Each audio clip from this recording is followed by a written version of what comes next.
Purdy out of the shotgun, drops a couple of steps, going to take a deep shot to Brandon Ayuk. It's deflected and caught. Cousins, first read taken away. Left side, he throws. Wide open pass. From being able to make a play on that football. That's where Sutton was so good last year in the red zone. Nix evades the run. Nix the fake. Another fake, and he spins into the end zone. They're going to get a free play. Rodgers is the master at it, and a touchdown by Lazard. Jones on the fake, pressure coming, and he's sacked by Parsons. God, the corner. Motion man Hudson. The throw caught. Hudson lost the ball. Looked like a touchdown. Instead, it's a turnover. On the pocket. Gets away from Chenal, who's trying to get after him for a second time, but the ball is thrown to the end zone, and it's caught!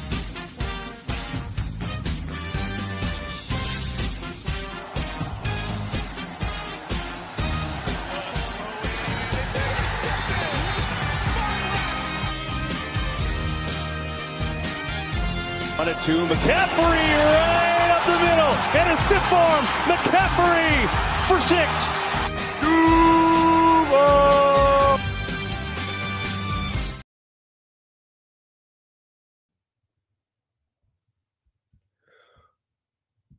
Hello, everyone. Let me just make sure I get this out of here.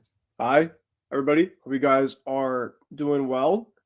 This is Ben Cruz. Welcome, everybody, to the Extra Point here tonight on the program. The MI6 and IM6 Sports Network. I will be planning to have a co-host with me and Isaiah Leon. You guys obviously know him quite well here on the program. He'll be coming on fairly soon, but I at least will take the hosting duties for tonight's program, even when Isaiah comes on. So everybody, welcome for tonight.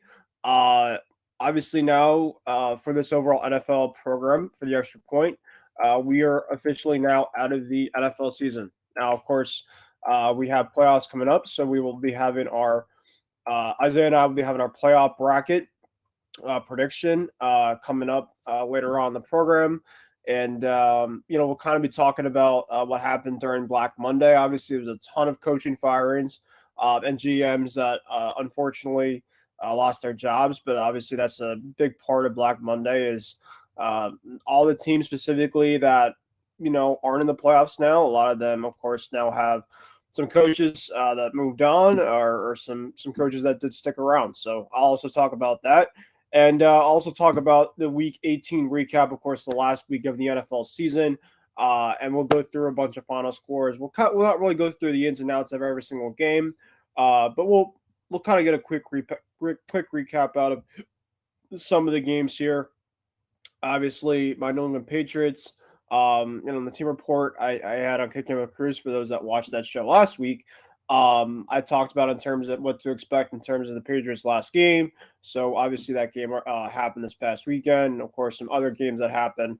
We'll get it through it all, momentarily. But before we get started into the whole entire program, really quickly, guys, right down here on the ticker bar, make sure to follow us on the IM6 and MI6 Sports Network. Also, make sure to follow us on Facebook, Instagram, and YouTube. Of course, my Twitter down below is at BenCruz144. So you guys can be able to see a lot of my content as well on Twitter. I put a lot of stuff on there as well. So yeah, of course, you guys can find me on Twitter and as well on Facebook too. But in terms of a lot of my content, specifically sports related, most of it is on Twitter. So we're gonna get started, and if you guys are watching, you guys like what you guys are obviously seeing. If you guys want to make any type of comments throughout the program, feel free to give a comment in the comment section down below, and we would greatly, we get the chance to read it. We'll get the chance to at the end of the program tonight. So we're going to get started and kind of go really quickly through the last week of the NFL season. I just want to really say really quick that, the season, every single year, basically it's a cliche form of like the season's going to go really quick, right? And just another year where it just felt like it flew by. It's obviously it's very bittersweet, but of course it's another great point in time this season because now we have the real fun begins with the playoffs, and a lot of teams specifically, some teams specifically that weren't great this year were kind of just relieved for the season to be done, so they can of course watch playoff free football, and they can kind of obviously get their off season started. So a bunch of teams, including my Patriots, already made some massive moves, obviously, this off season. So we'll talk about that and some other, of course, teams as well too. That of course looked at some different coaches and stuff this week. A ton of stuff to get into for tonight's program. So make sure, like I said, guys, to feel free that if you guys are watching, feel free any questions, comments, anything specifically that we get into. Feel free to let me know in the comment section down below. All right, so we're going to quickly go into the Week 18 recap. And of course, we're going to start, I guess, with my team because why not? I'm a Patriot fan myself. And the Patriots, of course, with the loss in this game this past week against the Buffalo Bills. Now, really quickly, for those that I did say last week, Josh Allen and the starters for the Bills were not going to play a lot. They were basically treating this game as a preseason game. The Bills, of course, already played the 2 seed in the AFC, so they were playing for absolutely nothing. And the Patriots, really, the only they had to do was lose this game, and they would be clinching the number 1 pick. With the win, of course, they would go to the number 4 pick. The Cleveland Browns lost on Saturday against the Ravens, so that helped a little bit, in terms of the Patriots. If the Patriots lost, they'd been instantly the number 1 pick. Now, in terms of the game itself, Josh Allen literally only had 1 snap, and then he went to the sideline, and that was it for his day. Mr. Trubisky, of course, played the rest of the game. As now we have Isaiah onto the program. Isaiah, welcome, my friend. Before we get into Isaiah, we're just going to quickly go into some of the Week 18 stuff. In terms of this Bills-Patriot game, obviously I'm kind of starting my team because why not? Team report really quick. And Joe Milton played the majority of this game as well, too, for the Patriots. Drake May played 1 specific drive, and that was it. I really wasn't expecting Drake May to play a lot in this game. So it really was kind of a preseason game, but kind of between these two teams. Joe Milton, who would have thought? Joe Milton, I know, of course, it was against backups for the Bills, but for somebody that has not played the whole entire season, finished the game 22 of 29, 241 yards, no interceptions. He also had a rushing touchdown in this game. And then Mr. Trubisky, 15 of 21, a touchdown, 101 yards passing. Curtis Samuel led the way for them with 7 catches. Kayshon Boutte, who, of course, Kayshon was, if anything, for a receiving core, was a bright spot, I think, all year. I would say he was Drake May's number 1 favorite target. He had a touchdown as well in this game. But really, it wasn't about this game. It was about the fact that the Patriots won a game specifically that cost them potentially for their future. I know Isaiah and I kind of talked there about it. And at the point in time, of course, it sucks because, yes, I know that, losing the number 1 pick is losing the number 1 pick, but it's, you could have had a ton of draft picks you could have traded out for. Now you obviously don't have that opportunity. And, I don't think that the 4th option, though, is awful. I do think that the Patriots still feel like they could get Travis Hunter. The 4th pick is really tough. I feel like Travis is probably going to go in the top 3. But the Patriots have so many glaring needs, especially now, too, with top and cap space that, I'm not saying that Travis Hunter is an all-be-all, but if he somehow didn't come to the Patriots, they still have so many options that they can go to that can really help them in the draft, whether it's Abdul Carter off the edge, who, of course, is going to become really good out of the draft, whether it's offensive tackle, and heck, maybe we, even at the top number 1 pick, maybe we'd even go for a guy like Travis Hunter. Of course, he'd been a lot more available, but I think maybe for, at least for the Patriots, they've never been a team, at least in the first round, that have picked receiver. So part of me even thinks that potentially, this is not me really coping per se, but it's just kind of the facts that the Patriots drafting wise, they really draft a lot in cornerbacks in the first round, offensive linemen, and just other different positions outside of receiver. I don't know if they don't believe in it, but we'll have to see, especially now too, with Travis Hunter looks like he's going to be playing, NFL scouts would think he's going to be more cornerback than anything. But really quick, Isaiah, because I'll kind of take a little quick breather here. What do you feel about this overall game? I know you basically kind of set it off there in terms of that this was a game that the Patriots should have had no business in terms of trying to win, and I understand specifically. But another thing too is you kind of have to understand it, just like the Giants did the week before. Like the players are playing for their jobs. They obviously don't believe in the number one overall pick or the 2 pick or whatever it is. So I know it's tough for the Patriot fans, of course, to say, well, yeah, we lost the number one overall pick, but now it's, of course, it is what it is. Yeah, Ben. First of all, I hope you're doing well. It's great to be back on. I mean, we haven't done an extra point since November, so it's good to reconvene. People that have not seen extra point back, so we were officially back, lock and loaded. Yep. A really good time too. So, welcome everyone. Happy New Year. Yes, Happy New Year. First extra point of the new year, and we're off to a blazing great start. Before I give my thoughts on those, I do want to give my guy, Ian Glenn, a big shout out. I got my Secret Santa present from him, I guess. And, I got this sweet looking University of Hawaii helmet. So always wanted one of these. Looks pretty cool. So shout out to you, Ian. As far as my thoughts about the Patriots Week 18 win over the Buffalo Bills, first of all, great job to the players. I mean, like you said, the players are going to play hard. They're not going to purposely tank because their job's on the line. I get that. Joe Milton, shout out to you. What a great performance that he put on. On Sunday. I mean, I was very impressed, running, throwing. Yes, he was going up against third stringers, but still, to step on that field at Gillette Stadium and play the way you did, I mean, you got to give major props to him. Major props also go to my guy Furman, who he hyped up a Joe Milton prior to this season, and when he was at Tennessee, and we all were like, dude, you don't Joe Milton sucks. You don't know anything about quarterback play, yada, yada, yada. And, Joe Milton's shining. And so I do got to give him props for at least one game. As far as the win of itself, if I'm the organization, I would have benched all the star. I mean, I would have benched everybody going into that game because, like I said, I think I did a video after the game.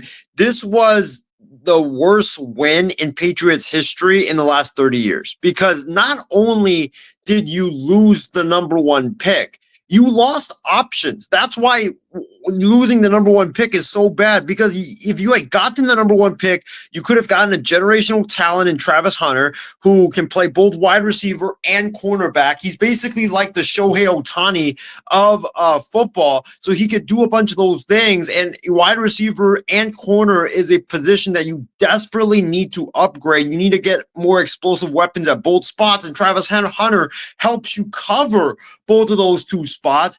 And also, if you don't want Travis Hunter, you can go and trade him to a team that needs a quarterback, like the Giants, like the Cleveland Browns, like the Tennessee Titans, that will trade a bevy of picks for you and a boatload of draft picks that will help you now and into the future to help protect Drake May.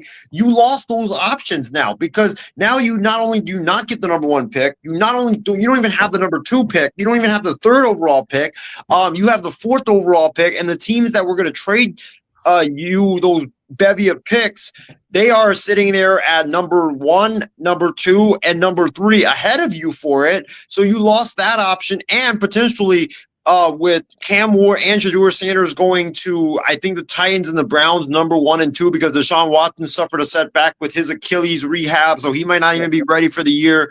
The Titans, they need a quarterback. Will Levis has been a disaster there in Tennessee. And then the Giants, I don't know if you're going to get any of those 3 players. So it was, for me, in my opinion, I was watching this game just because I wanted to see the Patriots get the number 1 pick for your sake, Ben. But I don't agree with the Patriots' decision to not sit all their starters and most of their second stringers, because I think this is something that you desperately needed, not only to get Hunter potentially, but to either get an elite, amazing player that can play both of the positions that you desperately need to upgrade, or you could have traded out of it and gotten a boatload of picks and maybe even a talented young player like the Chicago Bears did when they traded away the number 1 pick to get to the Panthers. The Panthers got Bryce Young. They got a bunch of picks, and they also got DJ Moore as well. So I do disagree with that decision. It was a great win for the Patriots. Congrats on that. Obviously the Bills aren't playing for anything in that game. So, but yeah, I mean, I think if you're the Patriots, we'll see what happens now with their 4th overall pick. Maybe you could still get Travis Hunter because I think there is still a chance because it's one thing if the top 2 teams didn't need a quarterback. I think it'd be basically instant of like we have no shot. But between the Titans, I mean the Titans don't have like their quarterback right on the roster right now. That's long term, and the Browns don't have it right now. I mean Deshaun Watson, he's just never going to be healthy again. I don't think you can't trust him. So, yeah, you have to go and either get a Cam Ward or somebody else, or maybe they trade out. I don't know. And then the Giants, if you ask me right now with the Giants, I don't think that receiver is the number 1 choice right now for them. I think they have to go either for a quarterback or an offensive lineman. That's at least me personally. So I look at it and I'm like, it's not like it's out of the realm, despite them losing the number 1 overall pick. They're still in top 4, and they're still within the top 5. If they were without the top 5 after that, you look at what happened with the Raiders, right? The Raiders were within like the top 3 a couple weeks ago, and now they're completely out of the top 5, right? The Patriots at least were basically within reach. It's kind of like last year where I think they had one like meaningless win or whatever, and people were like, "Oh my god, like what the hell happened?" And they still found a way to get their future quarterback. So I know for a fact people are probably really upset, and you can understand in terms of what happened. But I do think when I look at it, and it's like at the number 4th overall pick, the Patriots should still be able to get somebody fairly impactful, whether it's got on the edge, and Abdul Carter, maybe it's two of the best offensive linemen in the class, or a guy like Travis Hunter or Ted McMillan. There's going to be guys available. I just don't know specifically if the Travis Hunter pick is going to be as much of a lock as potentially what could have been, and you're just not going to have the options now to trade with other teams specifically for all those picks down the road. Right. And I think if you guys get Travis Hunter, it really depends on the Giants. I think that's going to be the biggest question mark is what are the Giants going to do? Are they going to trade out of that position because potentially Shedeur Sanders and Cam Ward aren't available so you don't get that quarterback? Or are they going to pick someone and pick like a Travis Hunter who can help both in the secondary and wide receiver, get the best player available at that position? Or potentially go get like a Mason Graham or a Campbell from LSU or I think Michigan, the offensive lineman, Oregon and Abdul Carter. Like I think really the Patriots' hope of getting Travis Hunter or not, it really hinges on what the Giants do at number 3. I think that is the biggest question mark because we know the Titans are probably going to get quarterback. We know the Browns. I think if I have to bet money on it, I think it's going to go quarterback because Watson's probably going to be out for next season as well. Mm-hmm. And so you do need a quarterback there. But yeah, I think it really hinges on the Giants. Now that they don't have a quarterback, what are they going to do? And I think that's going to be one of the more interesting questions as we head into the draft. Yeah, no, 100%. And we'll talk about more of the draft, obviously, in the next couple months. We obviously will have the time for that. But let's talk really quickly about your Niners, Isaiah. Obviously, the last game, they lost 47-23 against the Arizona Cardinals. I know that you guys just fired your defensive coordinator and, of course, had some words about that off the air. Josh Dobbs, give a little credit. Give some credit to Josh Dobbs kind of coming in. I didn't get the chance to really watch the game, but it looked like he played pretty well in the absence of Brock Purdy, who was unfortunately injured in this one.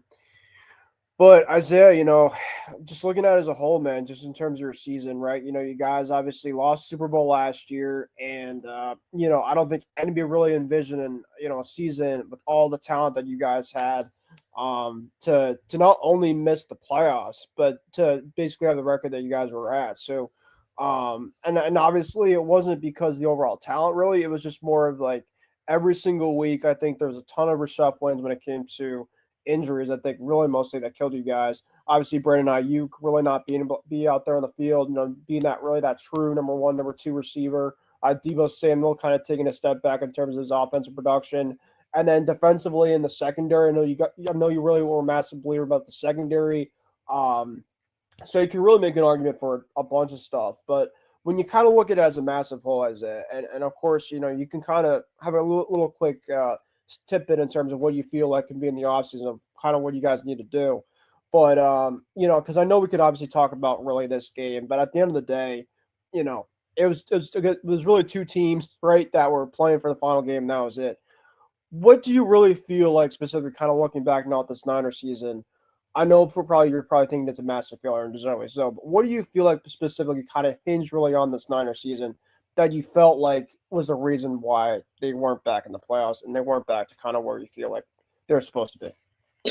Well, I think this last game of the season, even though it was meaningless and honestly, and please, people out there that are watching, don't hate what I'm about to say and don't call me a fake fan. Like, honestly, I wanted the team to lose because here's the thing. If the Niners had won this game, they would have been picking pick 15. If they had lost this game, they would have been picking pick 11. And yeah, it's like 4 picks, but 4 picks in the NFL draft makes a huge difference in terms of getting top talent. So with the Niners losing this game, I'm not really upset at it because we get the 11th pick now, which will be able to pick a top offensive lineman or a top, player that can help us next season, rather than pick 15, which you're not really getting much at pick number 15. You're getting really the rest of the scraps at that pick. So I'm not really sad that we lost this game. I think that this game was a microcosm of the whole season. The defense, was very soft in this game. They gave up, we got gashed on the ground. We got gashed in the secondary. I mean, Trey McBride was coming open left and right against our linebackers. We weren't getting any pass rush whatsoever, despite Nick Bosa playing. We offensive line had Josh Dobbs running for his life out there. He had a good game, but I mean, he could have had a better game had he gotten a better protection up front. And then, you talk about, injuries. I mean, Isaac Guerendo, who was our third string running back coming into this season, he was our starter. Second play of the game, he gets hurt, and I think he tore his MCL in that game. He was carted off. Yeah, he was carted off. The injury book to your running backs was absolutely insane. It just felt like every week I was seeing this guy so and so went down. I mean, the biggest thing really is McCaffrey, right? McCaffrey is really the bell cow and really what's the engine that goes. And the fact is, I love McCaffrey so bad, CMC. When he is out there and the offense is going, this whole entire season changes drastically.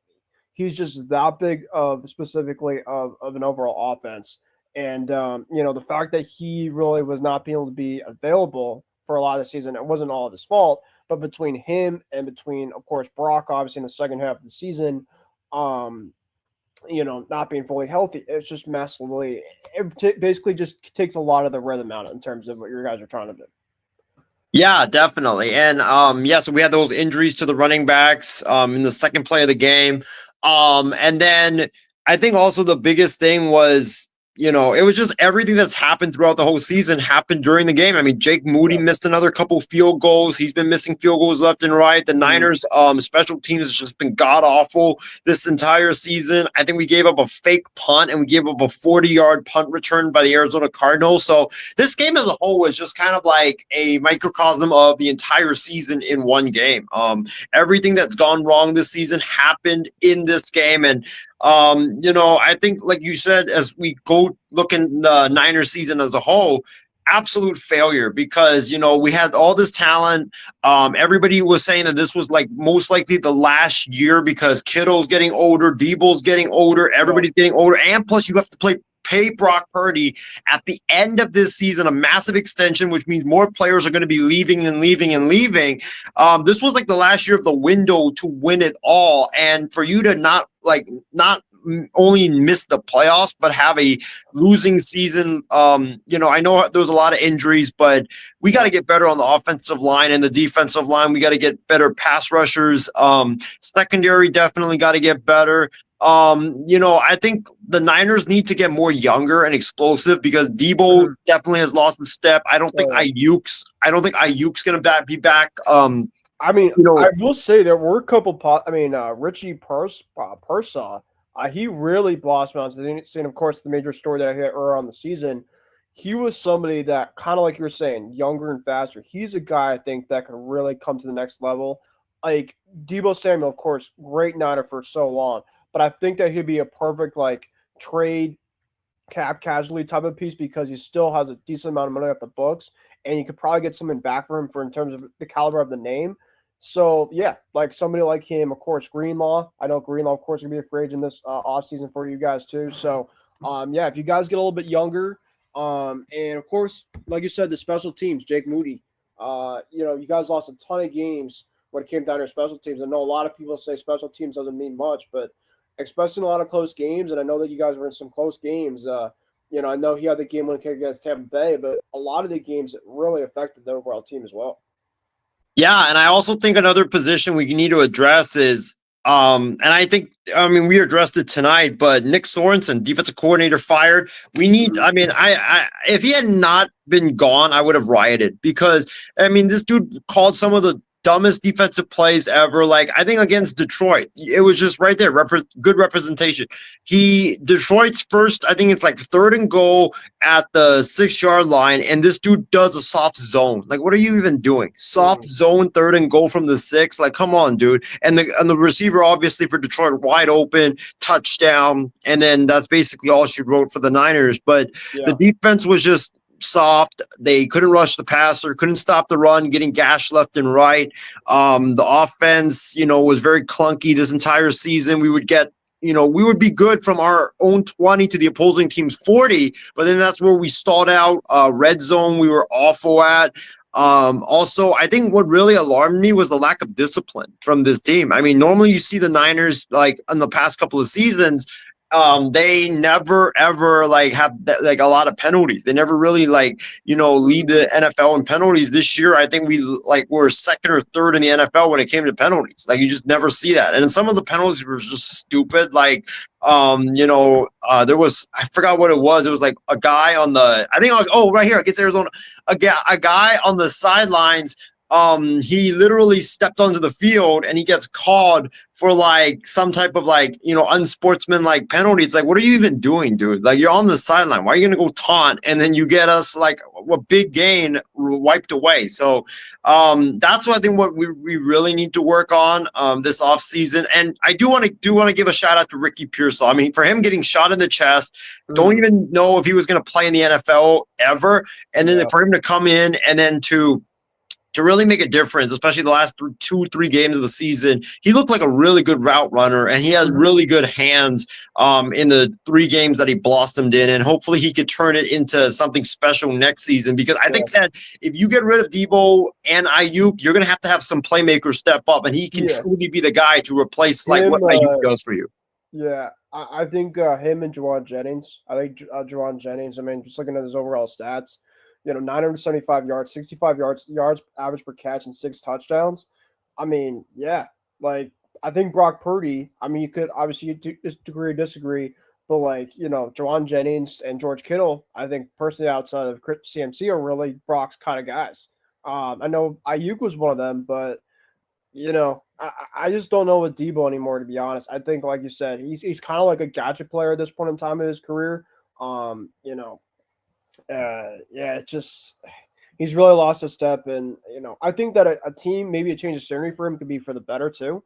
We'll have to see in terms of what happens there. Sorry to cut you off though, really quick, but I had Jennings as a guy that I think really is kind of come alive consistently the last couple of years here too. So, as much as of course the 6-11 season is tough for you guys, I do think that, like you said, they have to get younger. Of course, figure out the defensive corner. I think, of course, Shanahan's job for sure is safe. I don't think he was massively the massive, scapegoat by any means this year. But, you just have to get some guys healthy for next year. I wouldn't rule you guys out to get back to playoffs next year. I really wouldn't. I think that the health is a massive thing. And, Christian McCaffrey, when he's out there on the field, if he could stay out there on the field consistently, Brock, of course, I think just another year under his belt, get Kittle back, you get Jennings back. I think you guys, will be all right. Specifically, I do think that the division's going to get tougher, but I think that you guys will be back up for the challenge for sure. So, Cardinals defeated your Niners there.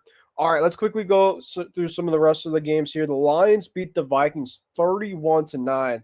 I know that Isaiah mentioned the Vikings was again sawn off the air. Stephen Wayne, if you're listening, my guy, I'm sorry for that. That Isaiah had to put it out for you.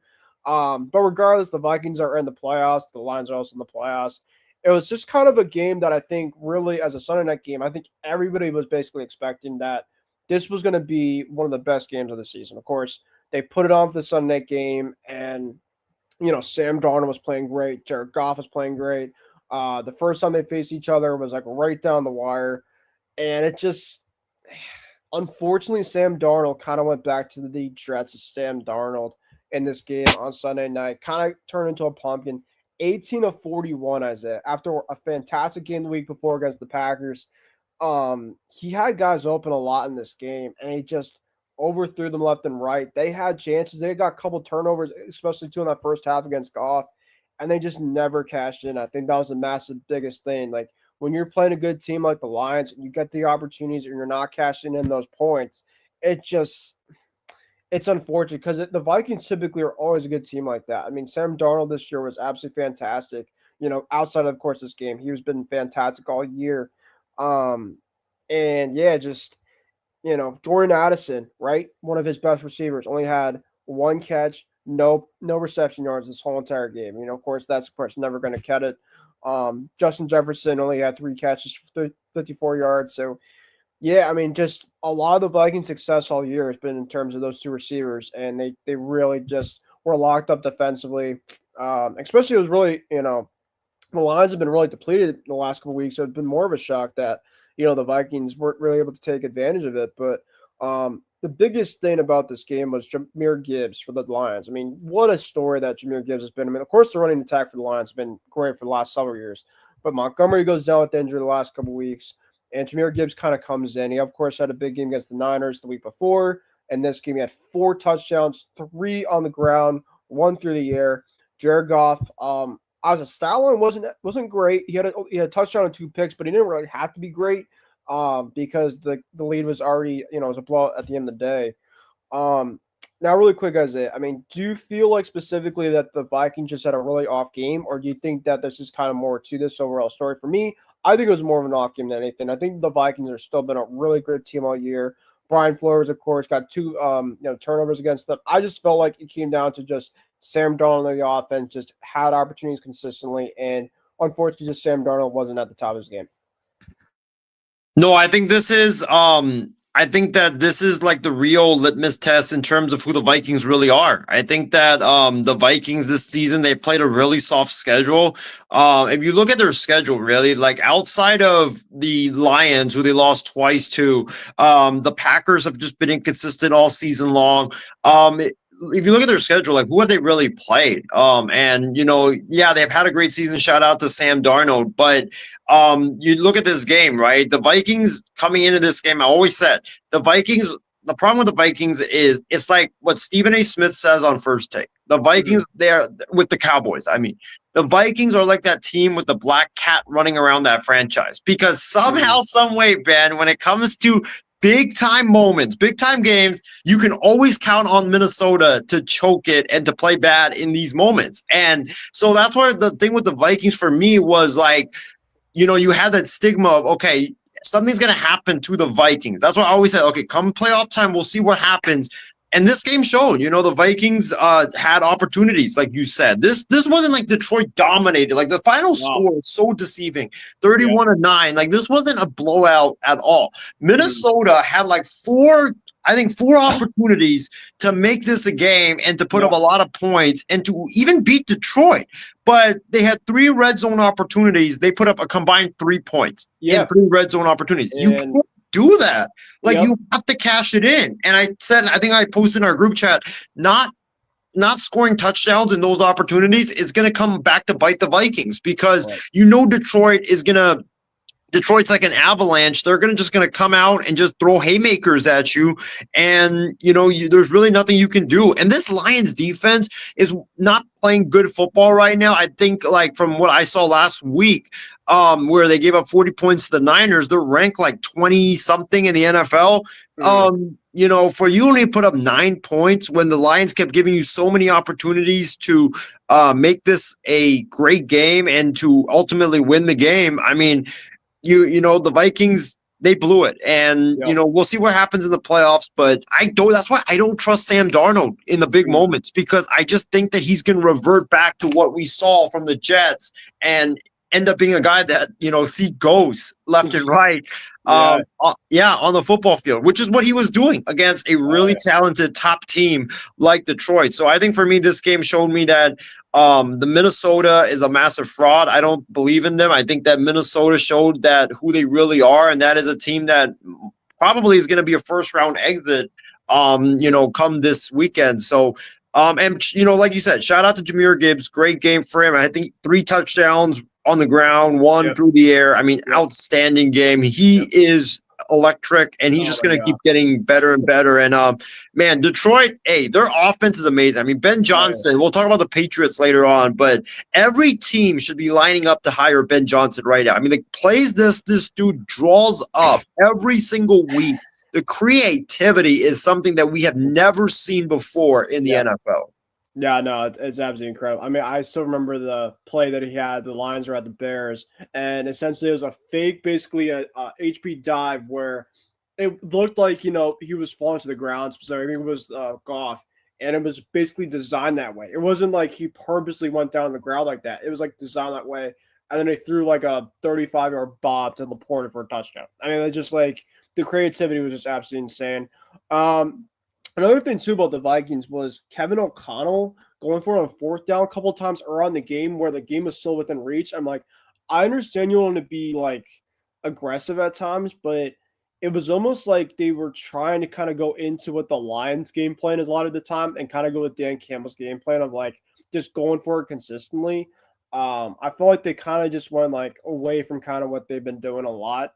And the running game. I mean, the running game for the Vikings, at least all year, between Akers and Aaron Jones, has been pretty good. And it wasn't really kind of coming all together. But like you mentioned, it was really Sam Darnold. I mean, you had a sub 50% from through the air. So yeah, we're gonna have to see. In terms of, and we'll obviously make our pick later on. But the Lions over the Vikings in the finale there, 31-9. All right, this game we don't have to really go much into because the Chiefs are, of course, playing their backups. Carson Wentz, was playing this one. The Broncos, of course, they win, get in, and they basically had all their starters. So this really was not much of a shock. I mean, maybe it was more of a shock in terms of how the game was as a whole. I thought maybe the Chiefs would maybe give them potentially a game here and there, but I didn't expect them to win. I don't know. The Broncos, congrats to them, I guess, in terms of when you look at the overall season. Sean Payton. And you talked about Bo Nix, Isaiah. First couple, I still remember you. You basically were very high in the Bo Nix train. I know the first couple weeks was like, oh no, and I got to give Bo Nix a lot of credit. I really do. I think that sometimes, as they say with a lot of these guys, that patience is a virtue, and you kind of have to really look at some things specifically, look at the kinks and stuff, and you look at the rookie class, and Bo Nix was one of the best rookie class quarterbacks in the league. I feel like a lot of people still have not really talked about, because a lot of people talk about Caleb Williams, Drake May, and Jane Daniels, and deservedly so. But Bo Nix and like Michael Penix obviously playing, but Bo Nix really, without Bo Nix a lot in this season, I don't think the Broncos are in where they are at all. Give Bo Nix a lot of credit. I think he's gonna be a fun player down the road, with that team. And congrats to the Broncos of getting in. And that's really the whole story. I mean, the game itself is what it is. I mean, the Chiefs, like I said, they weren't playing anybody's, but yeah, congrats to the Broncos of winning this game and getting the playoffs. Yeah, I'll keep this short and sweet. Congrats on the Broncos making the playoffs. I think first time since Denver won the Super Bowl back in Wow. 2016. Yeah, that they made the playoffs. So it's been a long time. A lot of disappointment in Denver. Very happy for the fans in the Mile High City that Yeah, they good fan base. broke through and ultimately made the playoffs. Sean Payton, I mean, what an incredible coaching job that he's done this season. I mean, you have a rookie quarterback, you have a team that is just rebuilding, and for them to, play the way they did, and throughout the season, whether it was offense having bright moments and then defense also having some bright moments and shining as well, and winning 10 games when I don't think anybody expected it. I know I picked No. Denver to go to be the wild card this year. But that was like still a far-fetched prediction. But for what they did, Sean Payton coaching up the offense, coaching up Bo Nix. I know he could have given up on Bo Nix early in the season when he was struggling mightily with the Denver Broncos. Just incredible job for him coaching the team, and offensively, just amazing job by Sean Payton. Bo Nix, I mean, Denver's got themselves their franchise quarterback. I think I said this dude was gonna be the white CJ Stroud before the season, and hey, that prediction has hit. I mean, that he's been Yeah, awesome. I guess you can say it. I mean, he Yeah, got yeah. into the I mean, playoffs. He was fantastic. Yeah. first couple of weeks though, it was looking awful. It was Mhm. looking like an awful prediction, but Bo Nix turned it around. Shout out to him. He's getting the Denver passing attack extremely scary with them throwing the ball down the field and in the intermediate stuff. So Denver's going to be, I think, a tough out come playoff time because they can hurt you both defensively and also with their passing attack and their running game. So watch out for Denver come playoff time. I don't think they're going to win it this year. I don't think they're going to get to the AFC Championship, but I could see them pulling off a couple upsets this year in the postseason, or making it really, really tough for the Mhm. opposing team that they're playing. Yeah, no, and we'll obviously give our predictions later on, but I think when you look at the Broncos as is, I think that just getting the playoffs is a success in its own because a lot of people, I think a lot of media people were expecting them like 6, 7 wins and probably missing the playoffs, but like they basically already overachieved everything that they had already, and basically consider a rebuild type of year with Bo Nix there. So really great stuff there from the Broncos. All right, couple more, and then I want to really get into some of the Black Monday and kind of the coaching stuff really quick before we get into our playoff predictions. Um, the Bengals, I think you probably meant to put in the notes here, but Bengals over the Steelers, 19-17. Bengals, of course, despite them winning this game and having a chance to make the playoffs, they needed some help, and of course, they didn't get the chance to. I'm not surprised about that, of course. Um, but the biggest more picture is about the Steelers. They really, of course, had a really phenomenal start to the year, and the last 4 or 5 games. Of course, they're a playoff team, but they're going to be taking on a really tough Ravens team. Of course, we'll talk about it a little bit, but they're going to be taking on them this coming Saturday. I know congrats to the Bengals in terms of kind of turning their season around. I know that for them, Joe Burrow, of course, one of the best quarterbacks in the league this year, MVP type numbers. I know that he's not going to be MVP, but, obviously without him playing the way that he did, they wouldn't have been in a position to potentially even have a chance to get into the playoffs. And, of course, Jamar Chase having Triple Crown, the winner for him. Congrats to Jamar on that. And, obviously T. Higgins going to be free agent this offseason. Of course, he's going to be one of the biggest names to fall, of course. But regardless, this is more about the Steelers. The way Russell Wilson has been playing the last couple weeks has not been great. I know that last drive that he had, for them to have a chance to go down the field and score, it was awful mismanaged clock there. And it's just, I don't really know what to think about the Steelers. I mean, typically when you look at a lot of these NFL teams, riding high into the playoffs, and I feel like, and like the Broncos they're pretty much playing really good football going in. You obviously your confidence level is good, right? When you're playing well and your confidence is going through for the playoffs.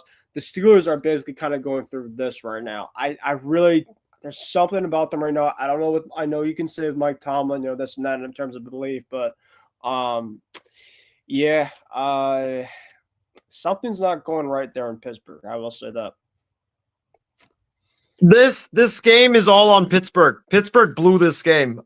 They should have won this game, no doubt in my mind. I mean, the Pittsburgh Steelers, I have never seen such massive self-sabotage in so long watching the NFL. I mean, I was watching this game at work. We had it on the TV screen, and the Pittsburgh Steelers, they had the football. I think they were like dead offensively for majority of this game. They finally woke up. They scored a couple of touchdowns. Freiermuth with one of the great, amazing touchdowns, this season. I think it was on that second to last touchdown. And then the Steelers had opportunities, like the Vikings. They had opportunities, but they just couldn't cash in. And that last drive, I think you're down 19-17. You just need to get into field goal range. There's a minute and 50 seconds left in the game. Russell Wilson is a veteran quarterback who has won a Super Bowl, and he's been to another Super Bowl as well. And he acted like a rookie. I mean, he acted like he didn't even know the clock situation when he's been in this multiple times in his career. I think there was 45 seconds left. The Steelers got the ball down to almost midfield, and Russell Wilson on 1st and 10, instead of throwing it away, he decides to run for a 6-yard gain and stay in bounds. That cost the Steelers another 20 something seconds off the clock. And, and then the next pass, he throws it incomplete, or not incomplete, but he threw it to a check down guy. That guy gets tackled in bounds. They have to burn a timeout. It's what are you doing, dude? You've been in this situation countless amount of times in your career, and you can't even, last 2 minutes, you got one timeout left. You just need to drive about 60 yards, get in a field goal range. You got a kicker with a great leg, and you manage the clock so bad to the point where you gave up 20 seconds, because you decided you wanted a 6-yard gain, stay in bounds when you should have just threw it away, play for the next play, and instead you wasted another 20 seconds. It was unbelievable what was going on out there, in Pittsburgh. And then I also think the next two plays after he threw it to the check down guy, 3rd down, he has George Pickens wide open, and that was a perfect pass. I don't blame Russell Wilson at all for that.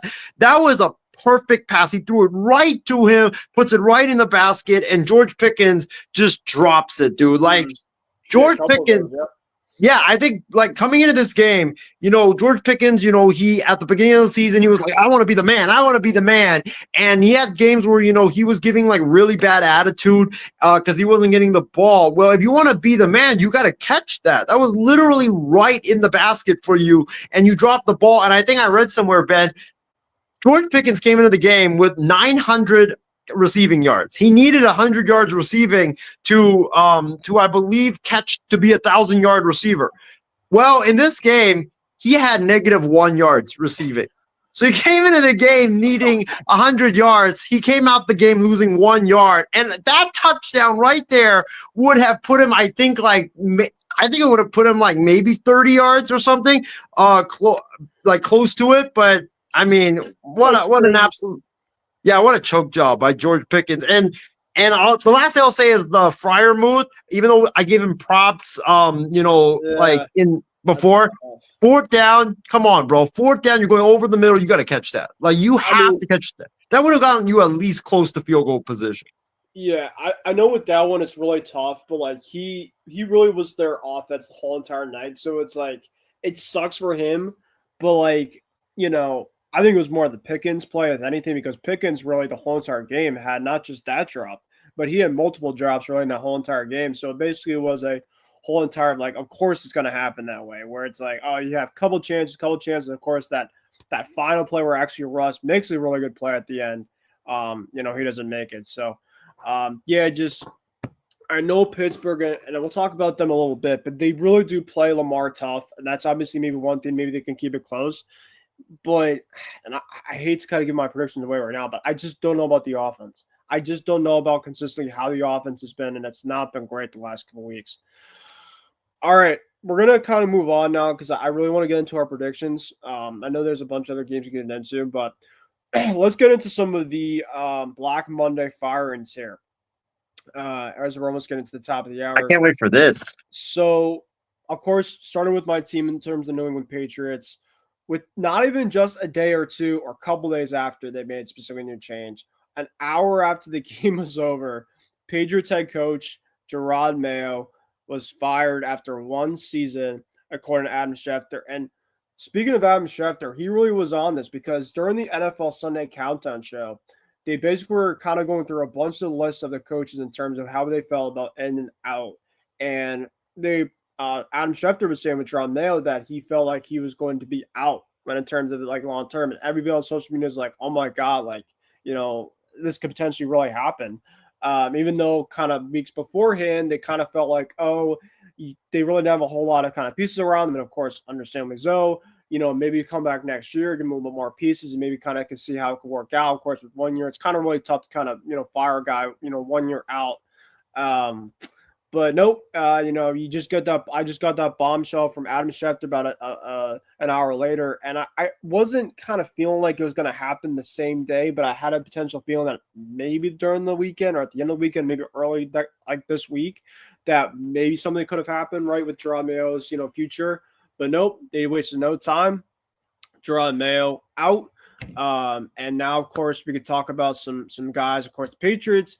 Compared to last year, they really kind of waited out in terms of some of the new coach they were kind of evaluating.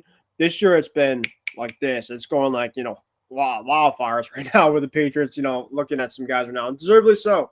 But I all jokes aside, though, I really wish Gerard Mayo the best of luck. I really do feel like specific, and you could really ask me in terms of how I personally feel right now about it, is I do really feel indifferent about him. I don't think he was a bad guy. I don't honestly think he could be a really bad coach down the road. I just feel like specifically that Robert Kraft and Robert Kraft actually had a press conference yesterday or the day before, and pretty much the first thing that he said in that press conference, and I understand it, is the whole entire situation was on him in terms of like the blame and stuff and everything about the situation of why they had to fire him. It wasn't that it was his decision to fire him. It was basically that everything specifically about this was on him. And I think that he was also saying that they also personally didn't feel like that Gerard was ready to start coaching at this point in time either. That they kind of just brought him in. It was almost kind of like you look at like a stopgap quarterback. It was like kind of like a stopgap coach, because you don't just fire somebody right after an hour later after the last game of the season and not just have a backup plan already in place. Like, I've already feel like specifically they had something in mind that the last couple of weeks, if something started to really make a twirl spin, out of this overall thing, that we're going to get our next guy ready to go. And I think this is basically it. I'll be curious to see in terms of what happens with Gerard, to be honest, next. That's one thing I don't think a lot of people are talking about in terms of like, what could happen next with him. I think that he could definitely find something down the road here. But Gerard's one and done. So we'll obviously talk about that. I'll kind of make this all kind of into one, in terms of some other guys right now.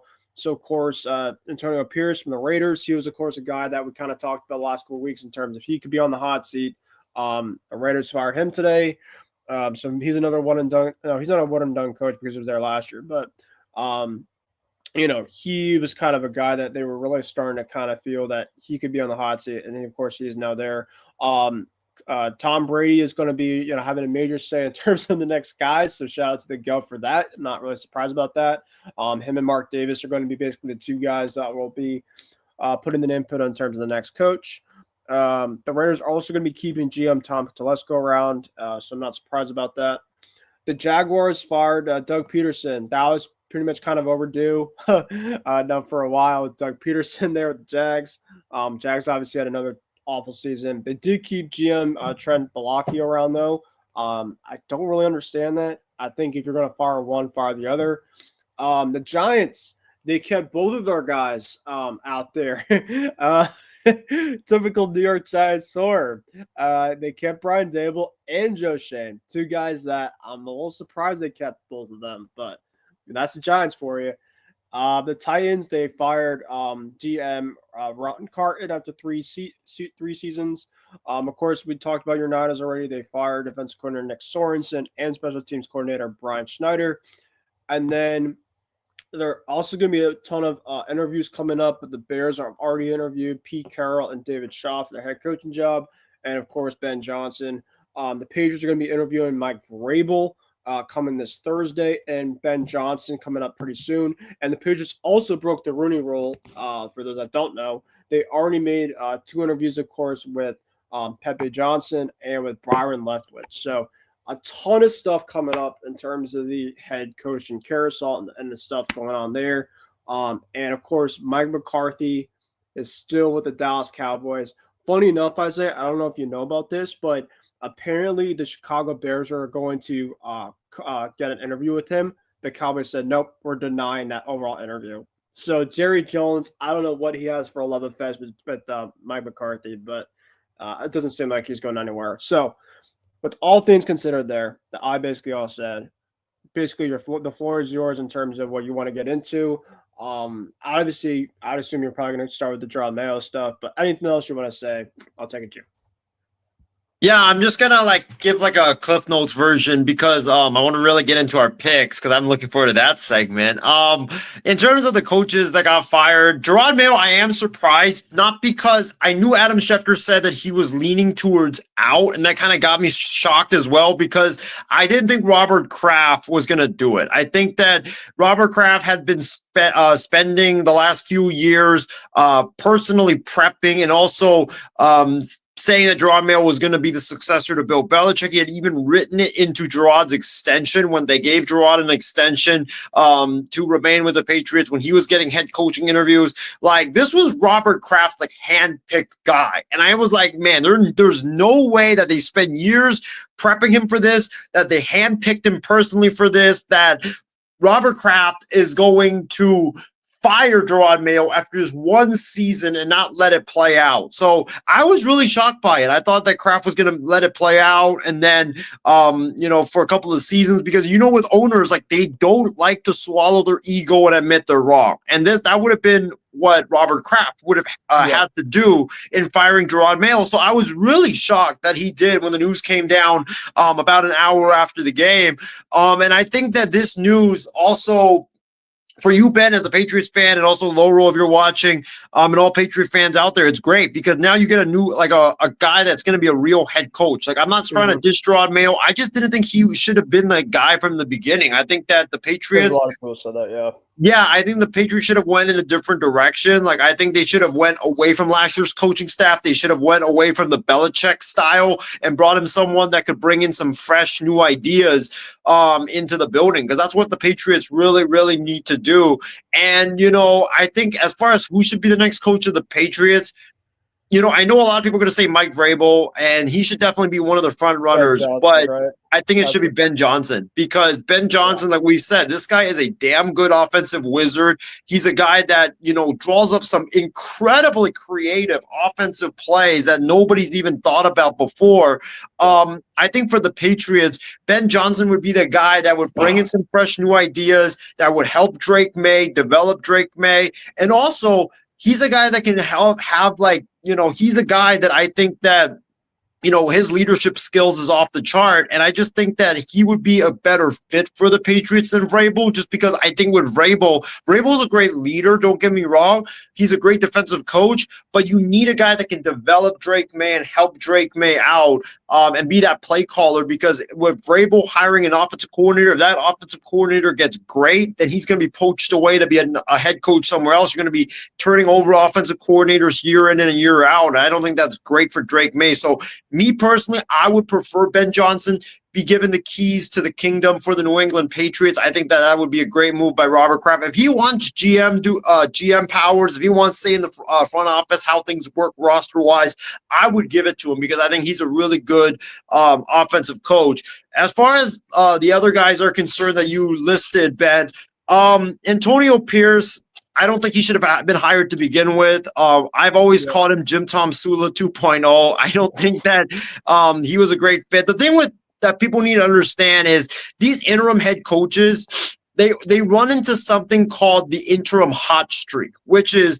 the players feel bad that they got their coach fired, so they rally, they play hard for the interim guy, and then that's why the interim guy gets off to such a rousing start. And then when you make them the the real head coach, that's when you really see how good are they as a coach. It's like, rookie quarterbacks, nobody has film on them. And then that's where they have a great year. And then the second year is when you typically see like, how good are they really?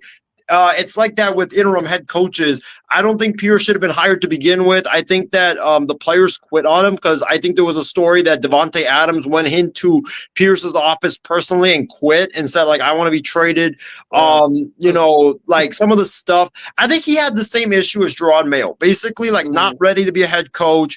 In the media, just making bad gaffes after bad gaffes. I know Gerard had some stuff that he said that a lot of players got offended by, that he should have kept in-house rather than spewing it to the media. I know after the Raiders lost one of their games really badly, Antonio Pierce basically ripped his team and said that everybody made business decisions, and then we'll basically say we'll cut a bunch of guys because they didn't play for the team, and that really ruffled a lot of feathers. So I'm not surprised he's gone. I think that he was awful when it came to like managing the clock and managing a lot of stuff the head coach needs to do. And also I think the biggest blunder for Antonio Pierce was the hiring of Luke Getsy as offensive coordinator. I mean, this is a dude that everybody in Chicago wanted out the building. They hated Luke Getsy's offensive play calling, and the Raiders decided, you know what, we'll hire him as your offensive coordinator when your head coach doesn't call plays. Like, you really got to hire a guy that the Bears, one of the laughingstock organizations of the NFL,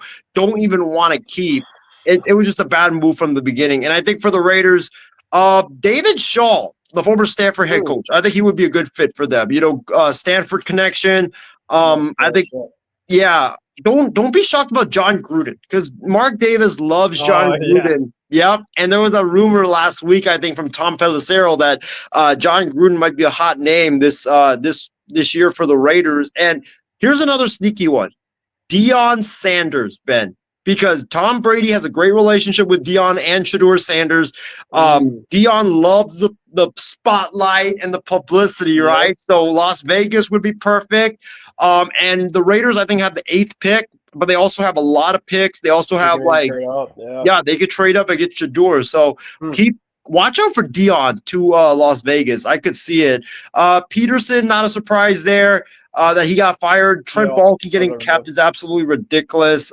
He should be out of a job. I mean, that dude, he was my Niners GM, and we hated him because he was always getting kept. He was a horrible talent evaluator.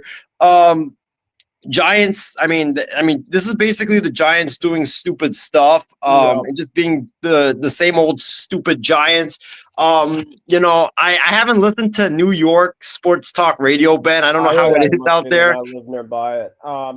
I don't know. I feel like some of it is like not bad with them. But I don't know. I was talking to actually, funny enough, a buddy of mine today at work who's a Giants fan, and he's just like the Joe Shane stuff and his decision making. He just feels like none of it, outside of maybe one or a couple of moves, have really worked out. And I don't know if it was all really his fault, but like it's basically like insanity, doing the same thing over and over and over again. And I think that's kind of the Giants for you. It's like, all right, we're going to just try it again and maybe see if like it could work out, and it's like a dartboard. Like maybe we could hit something, for this year, but I don't know. I really don't know what the Giants are doing. Watch out for Belichick to the Giants next season. If the Giants have another awful season and decide to clean house, I could see that because I think Bill is dying to get back to the NFL. I think he took the job with North Carolina because he was afraid he was going to get shut out again. And remember, he's got a contract it's very unique where his buyout drops from 10 million to I think 1 million at the end of this season or something, or the next season. So I could definitely see him getting back in. The other thoughts I have is not really much on Carton getting fired. I think it's just the Titans just being like a bad organization. I mean, you fire 2 GMs in a span of 25 months. That's just like so much turnover there. The Niners Sorensen and Schneider getting fired, not surprised because their special teams and defense were just awful this entire season. If I'm the Niners, I'm paying big bucks for Vic Fangio to try to lure him from Philly. I don't know if he would leave, but I would definitely make that effort. Maybe call up Robert Saleh, your old friend, see if he would want to he would want to come back to San Fran. And crazy idea, Bill Belichick, give him a call at least.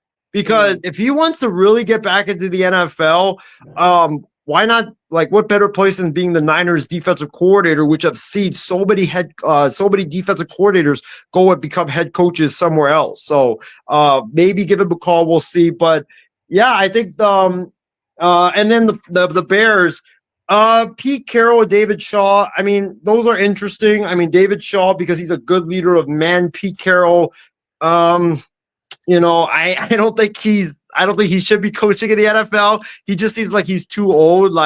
So I don't know what the Bears are doing. He's like open at least to try and go back. So I wouldn't rule anything out when it comes to Carroll. Yeah, I don't know. Like the Bears are just like, I mean, they have Caleb, but that organization's like the Titans, just so much turnover all the time, and yeah, I don't know what they're gonna do. I think that they should be getting they should be like the Patriots. They should be getting an offensive-minded head coach to help their quarterback instead of these guys that like David Shaw. He's never coached in the NFL. We don't know how he's gonna be. When he was last at Stanford, that offense was just awful and it was so outdated. So if he does become the head coach with the Bears, he has to definitely innovate because if you're running an offense from like the early 2000s, like you're not going to win any games in the NFL. Really, one quick wild card guy for the Pats offensive coordinator position. If they go with Mike Vrabel, Todd Monken, give Todd Monken a call. Offensive guru. He was offensive minded with the Ravens too. Right now, I don't know, mobile quarterback, kind of like Lamar. Drake is kind of a mobile type of quarterback as well. I wouldn't rule anything out about that, but I agree with you. I mean, I think Vrabel's going to be their number one choice when it's all said and done.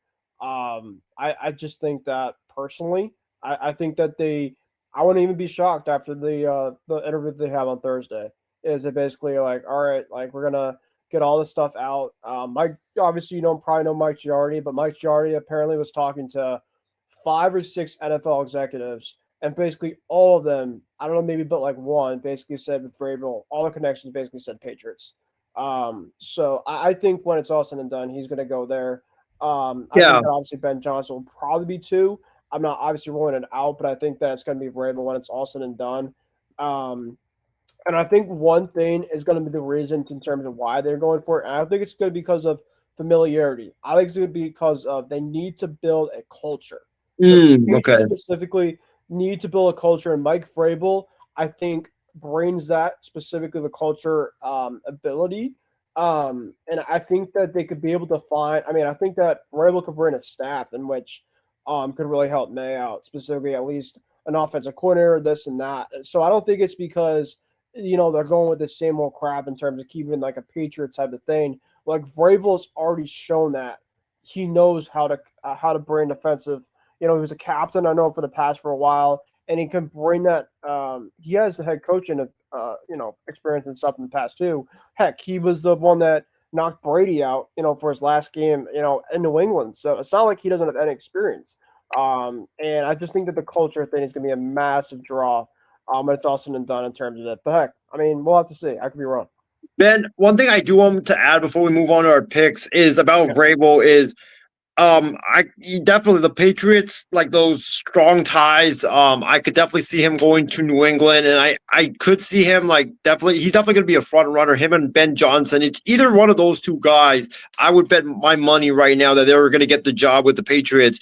But don't sleep on Vegas stealing Mike Vrabel away from the Patriots. I know he played for the Patriots, but that connection to Tom Brady is strong. And I can't believe I didn't mention Vrabel with the Raiders, but that's another guy I could see because I think Yeah, I think that's why the Raiders fired Antonio Pierce today was because I remember they sent Pierce out yesterday, I think, to do his press conference, and it seemed like he was safe in Vegas and was going to be given another year.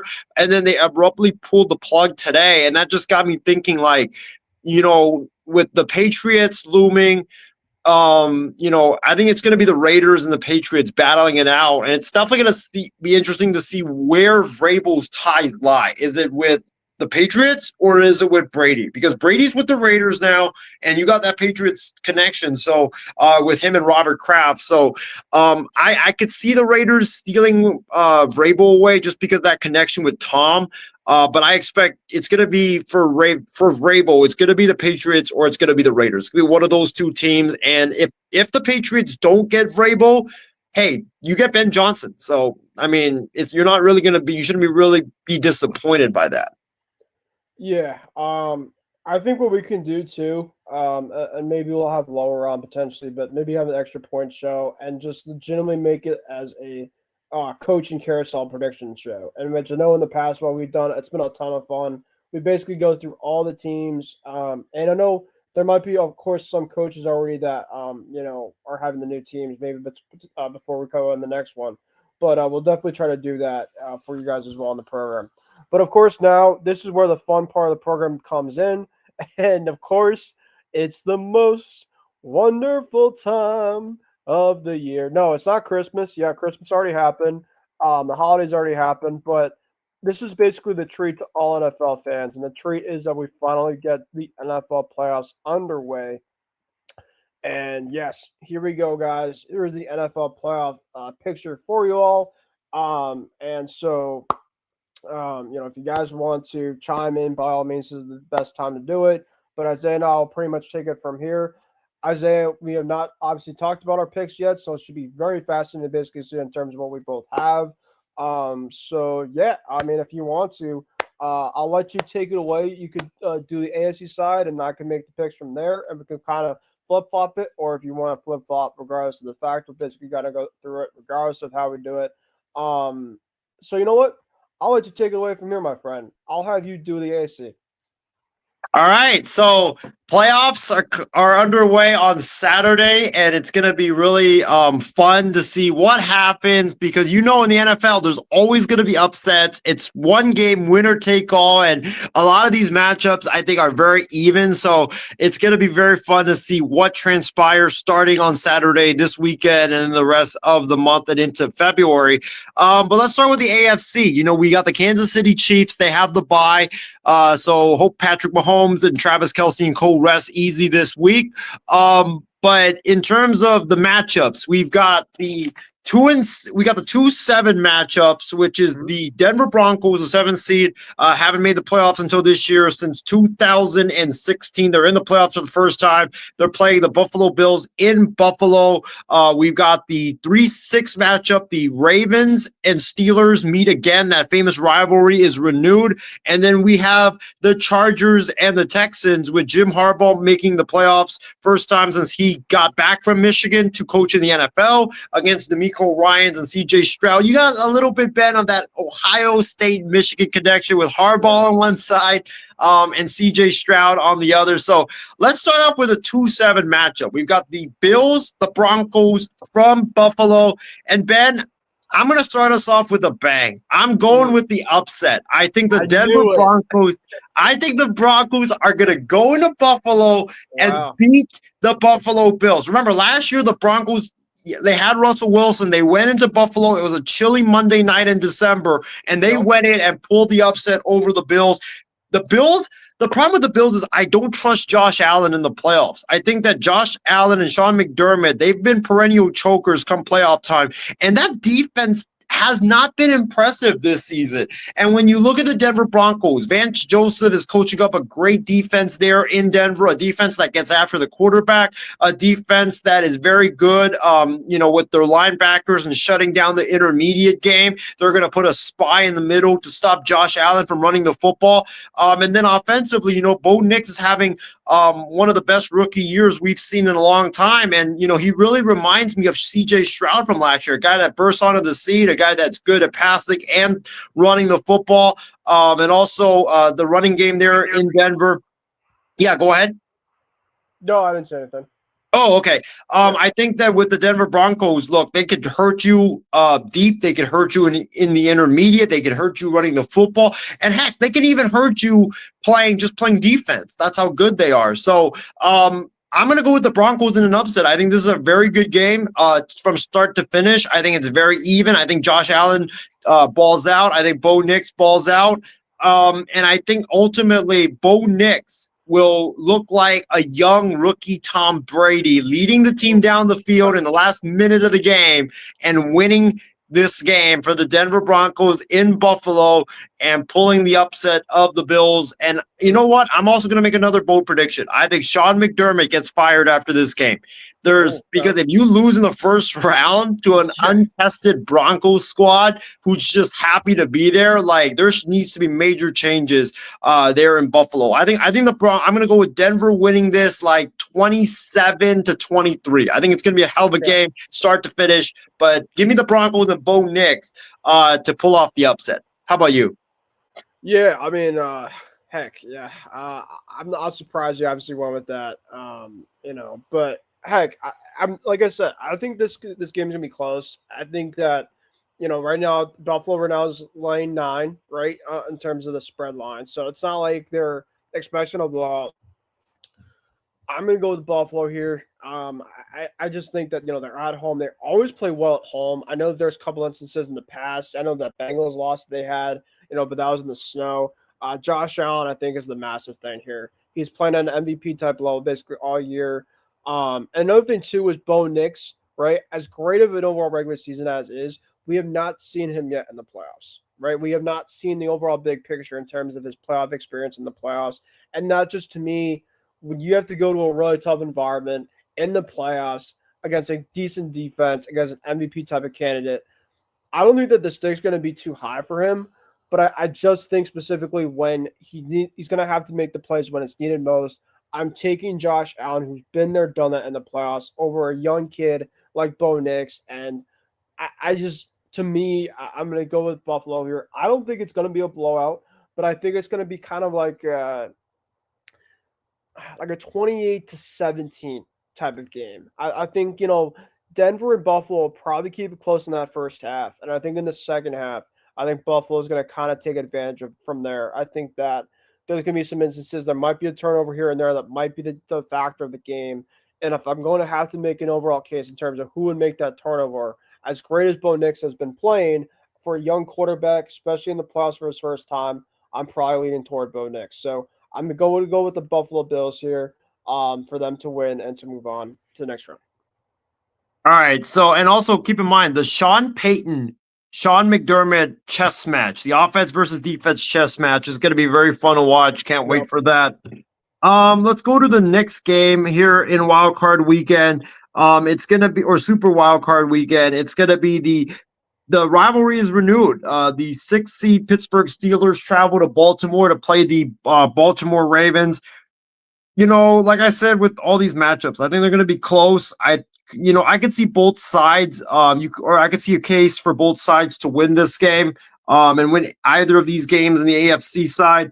The thing with the Steelers is their defense is very good, and they play the Ravens tough because they hate the Ravens. I mean, both teams really hate each other.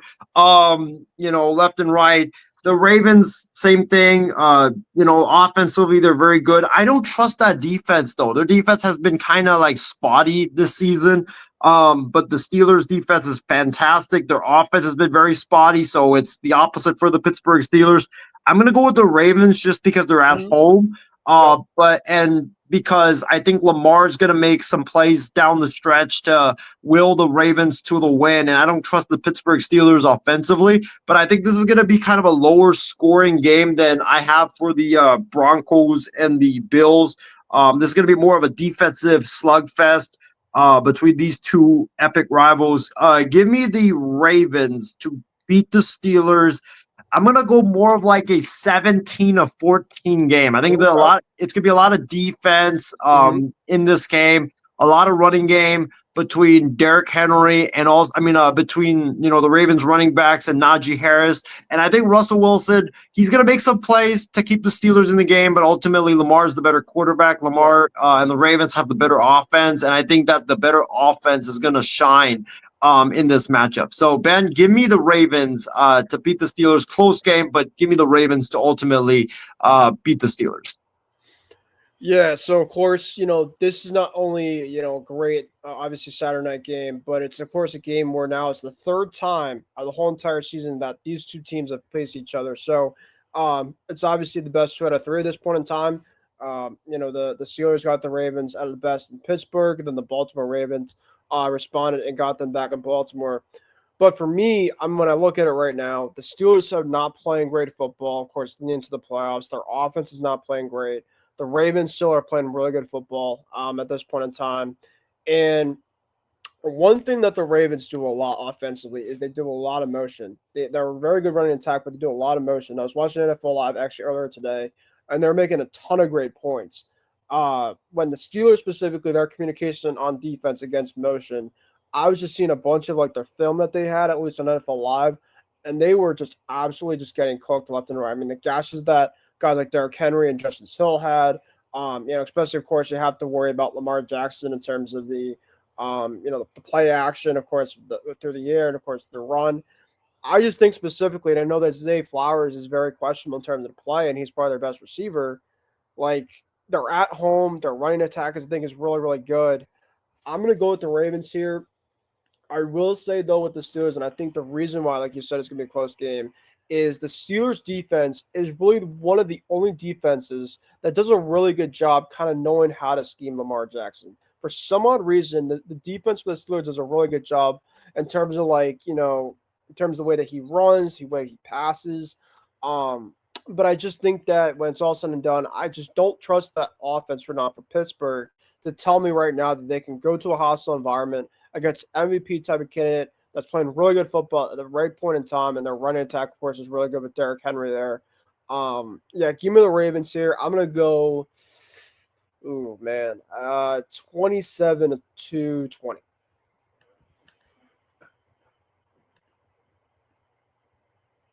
Sorry, I was on mute for a little bit. The next matchup we'll go to, I am keeping track, by the way, of our predictions, because just for the bracket's sake, so we could find out who we have moving on and the next matchups.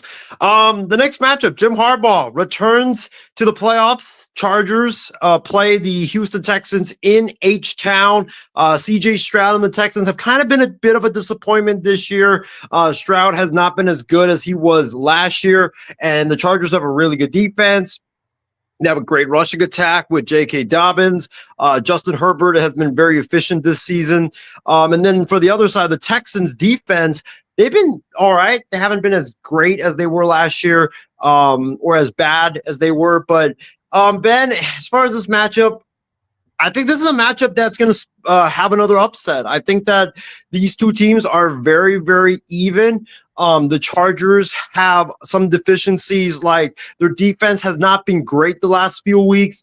The Texans defense has not been great all season long. CJ Stroud has struggled. Justin Herbert has struggled at times. And the Chargers rushing attack, they're very powerful. They're very physical. I think physicality ultimately wins in this game. So I'm going to go with the Chargers. I think the Chargers are able to play great defense, pound the football down the field. I think CJ Stroud turned the ball over a couple of times. Remember, Jim Harbaugh and Jesse Minter, their defensive coordinator, they've got a lot of familiarity with CJ Stroud dating back to his Ohio State days. So I think that familiarity will help the Chargers in terms of they're able to game plan for him and scheme against him.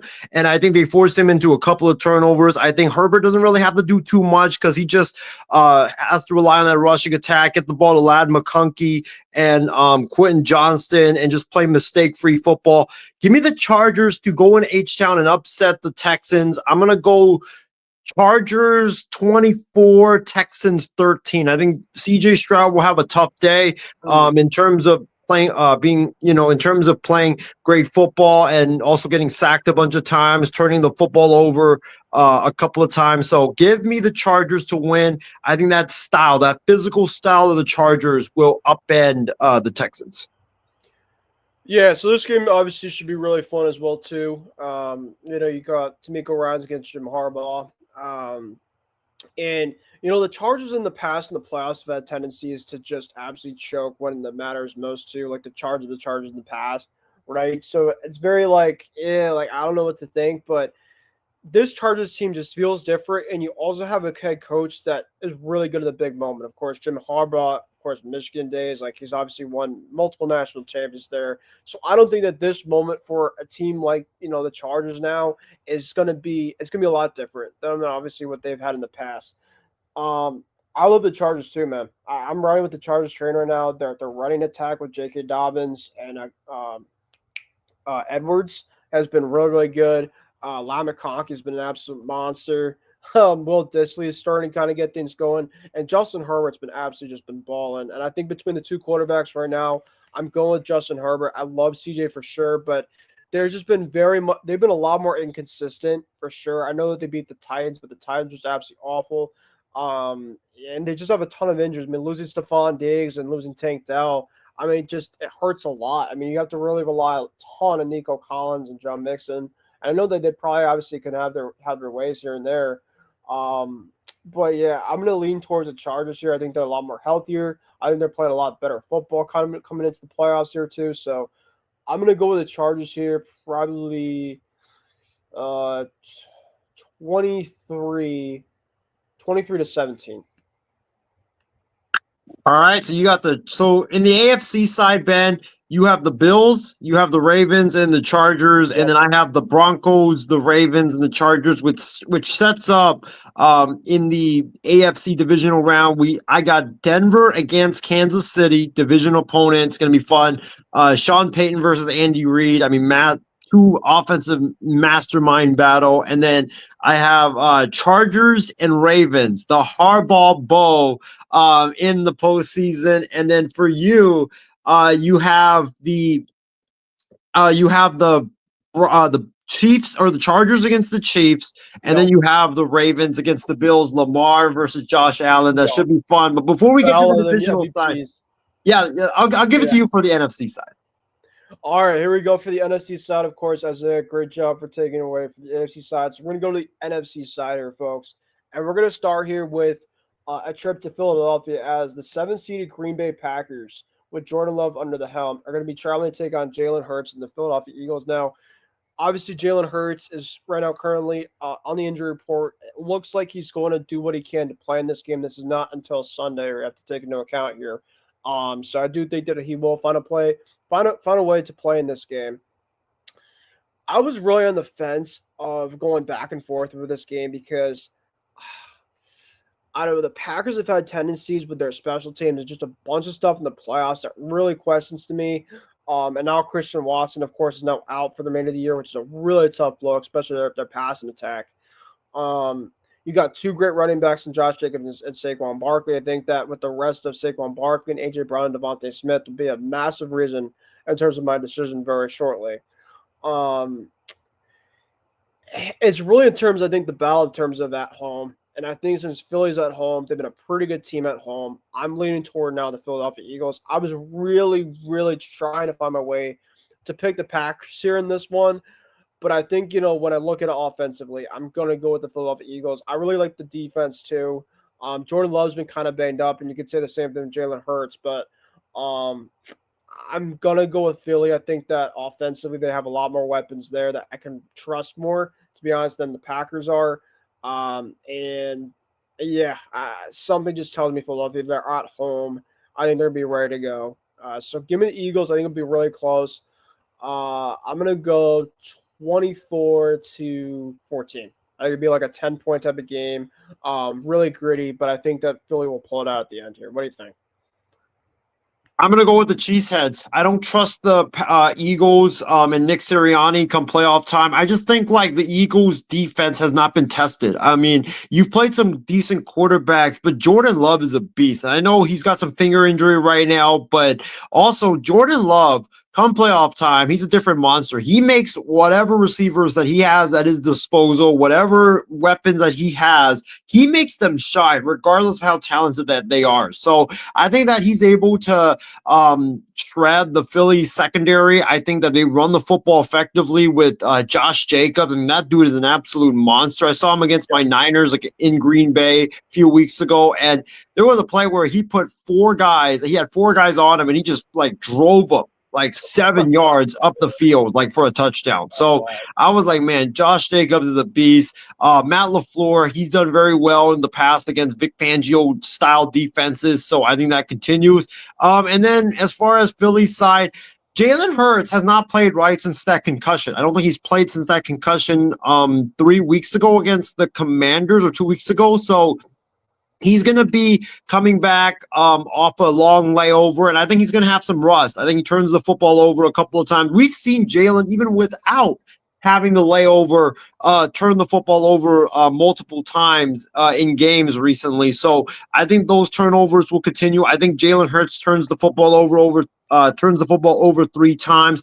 The Saquon Barkley, he's not going to have a big day. I think he's going to have a manageable day because I know that's what the Packers know, that's what you got to do to beat the Eagles is to stop Saquon, force Jalen Hurts to beat you. And I think in the end, I think the brilliance of Jordan Love is going to shine in this game. So give me the Packers to win this game, to go into Philly and win. I'm going to go Packers like 30, Eagles 17. Okay. All right. I mean, like I said, I was really on the fence in this one. It's just something tells me, and I was picking Green Bay for a while, but something tells me I think that Philly will find a way to win this one, at least at the first round, there in Philadelphia. All right, so we're gonna go to a really fun game here, the Sunday night game. You got the Washington Commanders with Jaden Daniels, first ever time in the playoffs, going to down to Tampa Bay, take on Baker Mayfield and Tampa Bay Buccaneers, down in Tampa Bay. For me, I think I'm going to go very similar like to what the Bills and the Broncos are, and I'm going to go with the experience. The Baker Mayfield and the Bucs, they know how to play in the playoffs, especially at home. Remember last year they went to play the Eagles at home, and they absolutely just destroyed them. And I just, as much as Daniel Jones has been an absolute fun story, he's definitely going to be offensive rookie of the year. I just don't know how it's going to be like him in the playoffs. I really don't. I know that the Bucs, their secondary isn't great, but I do think that partly is because Antoine Winfield has been out, and he's been one of their best guys in the secondary. Obviously, Baker's playing at a really high level. They're using guys, in the running game with Bucky Irving, obviously McMillan and Evans, of course, the wide position, and of course, Cade Otton, who's been out. He'll probably be playing on Sunday. So Baker's going to be having a ton of his weapons at his disposal. And I'm going to go with the Bucs here. I'm going to go 27-17. I think it's going to be like a 10-point game. I think it's going to be a ton of running game. Another thing about the Commanders too is Brian Robinson's a great running back, but I like the running game a little bit more with the Bucs. And I think that's going to open up a ton of play action, and Baker's very good when it comes to play action. So I'm going to go with the Bucs here, especially because they're at home. And there's going to be. I know the Bucs obviously crushed them in the week one. I think it's going to be a lot closer of a game, but I think it kind of has a similar feel to that, but just on the kind of a shorter stratosphere. Ben, I think this is going to be a shootout. I'm looking forward to this game. Like you said, this is going to be a fun game. Both of these two teams don't play defense. Their offenses are extremely, extremely good. They have two quarterbacks that, are very efficient and are very good. So I'm going to go with a high-scoring game. I think this is going to be like one where you see touchdowns fly left and right. In terms of who I'm picking to win this game, I think it can go either way. Both the Commanders and the Buccaneers are just really good offensive teams. Both quarterbacks are very dynamic. I'm going to go Tampa just because they're at home, but I think that the Commanders and Bucs put up a lot of points. I think that, it comes down to like who can get that stop in the end. Give me the Bucs to win this one. I'm going to go Tampa Bay like 38-35. I think we see a shootout between these two teams, and it's going to be fun, man. What a way to cap off the NFL playoff weekend than with a fun shootout on Sunday. So I'm going to go Bucks just because of the veteran team. They're at home. Baker's been there. He's done it before. So give me the Bucks to win this one. I think they get a late stop to prevent the Commanders from scoring a game-winning touchdown and also getting into field goal range.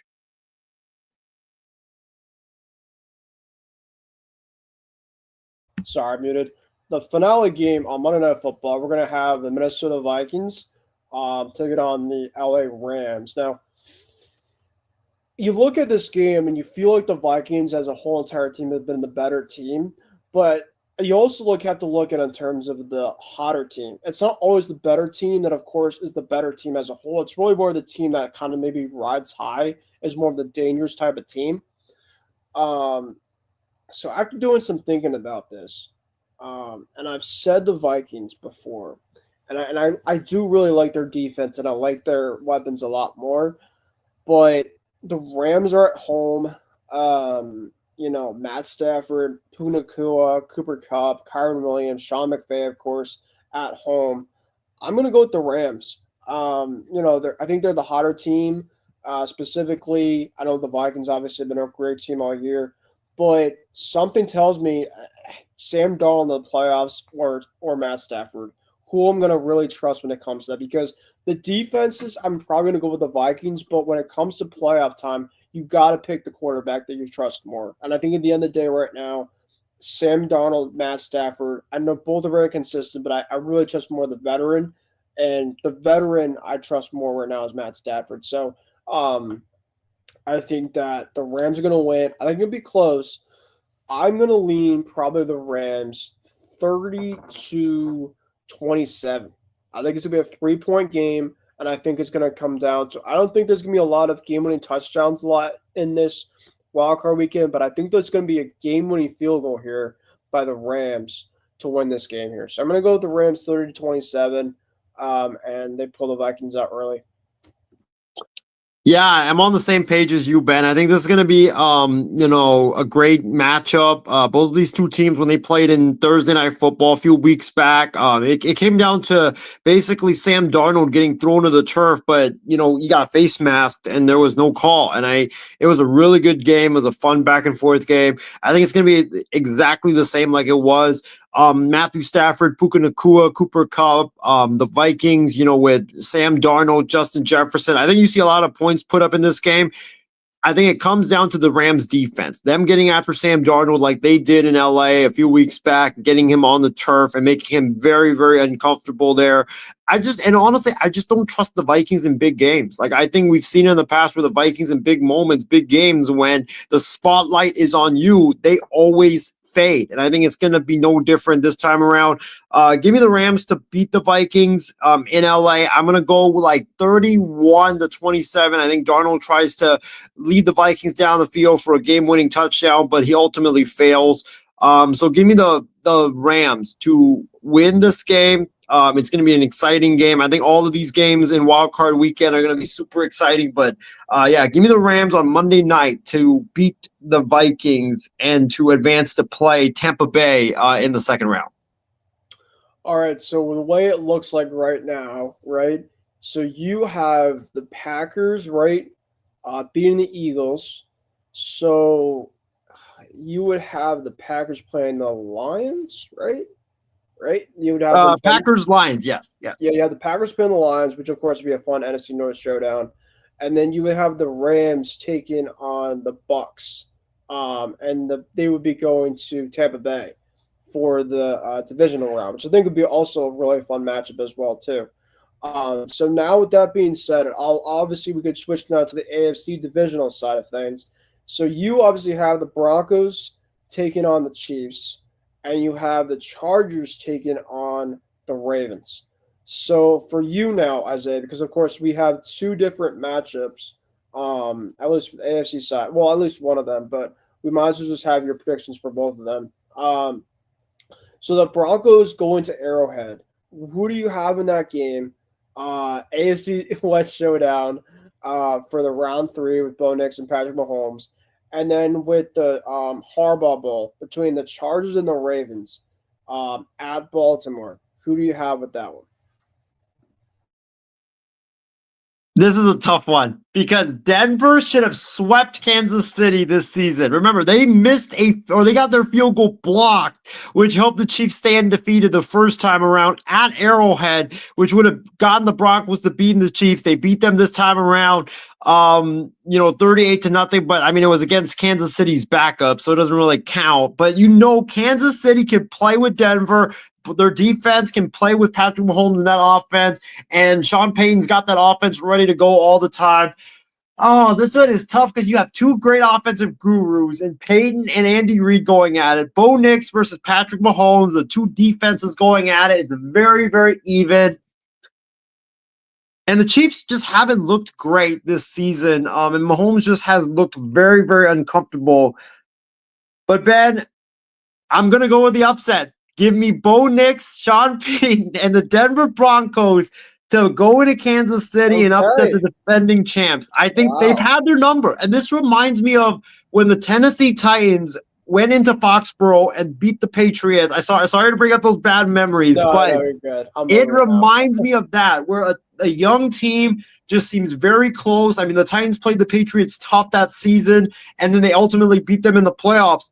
It just seems like that, where Denver's close in the regular season and ultimately gets on top postseason time. They have all the ingredients. They got the coach. They've got the quarterback. They've got the defense. They've got the running game.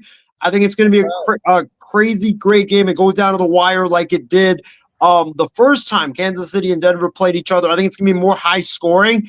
But give me Denver to get revenge, get redemption, make that field goal to win and eliminate the defending champs and stop the dynasty. Give me Denver. I'm going to go 27-24. The Broncos win it this time. Game-winning field goal by Will Lutz. He gets revenge. So I'm going to go. I like it. Yeah, going Denver in the upset, which is crazy. And then in terms of the Harbaugh Bowl, that's another tough one because two even teams, two coaches that know each other very well, two teams that play the same similar style of football with physicality.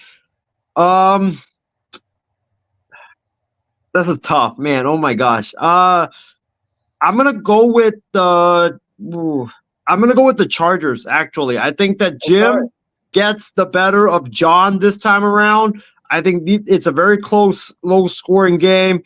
Justin Herbert and Lamar Jackson both, make mistakes, turn the ball over, both rely on the running game. But I think ultimately the Chargers win. I think it's similar to the Denver-Kansas City game where it comes down to the end. Give me the Chargers to pull the upset of the Ravens and win and set up an AFC championship, AFC West, AFC championship that nobody saw coming. I'm going to go Chargers 17, Ravens 16, and it comes down to a game-winning field goal.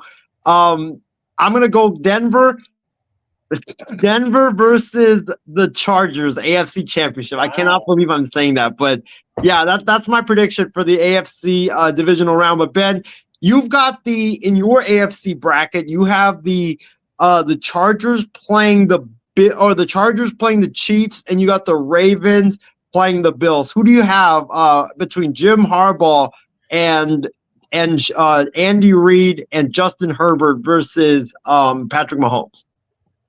Yeah, so for me, AFC West side of things, I think it'd be a really fun game. But the Chiefs always have had the Chargers number. And I think, the Chiefs are at home. It's really hard to bet against them, especially at Arrowhead this time of year. No matter in terms of how good or how bad they are. Being silly me last year, I thought for the Chiefs, them going on the road for the first time ever, it was going to be totally different. And I picked against them twice. And it's going to be really hard for me to pick them again this year for making the same exact mistake.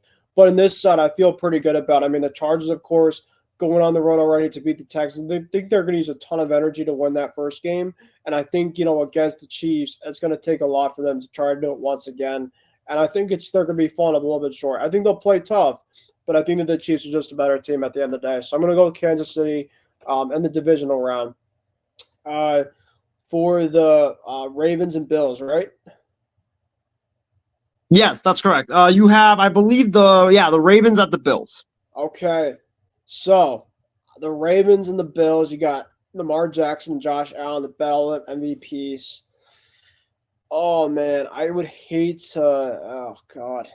Um, I'm gonna go with That's it. a tough one.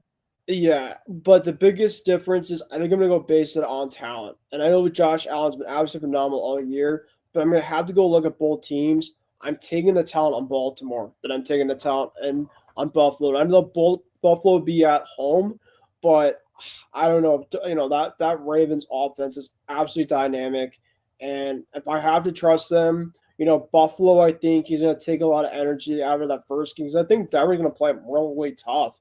And so, Baltimore, are they going to go in, and I think they're going to find a way to pull it out. I don't really want to know about a score, to be honest, because I think it's going to be that close of a game. Um, that could really go either way, but I'm going to go Baltimore, and I have a Baltimore Kansas City AFC title game. I think a ton of people would absolutely just kill for that. So I'll be Baltimore at Kansas City. The rematch of Week 1. Of course, we remember the Week 1. And last year too. Yeah. So I'm going with that. Obviously last year was in Baltimore. I'll go with this year at Kansas City.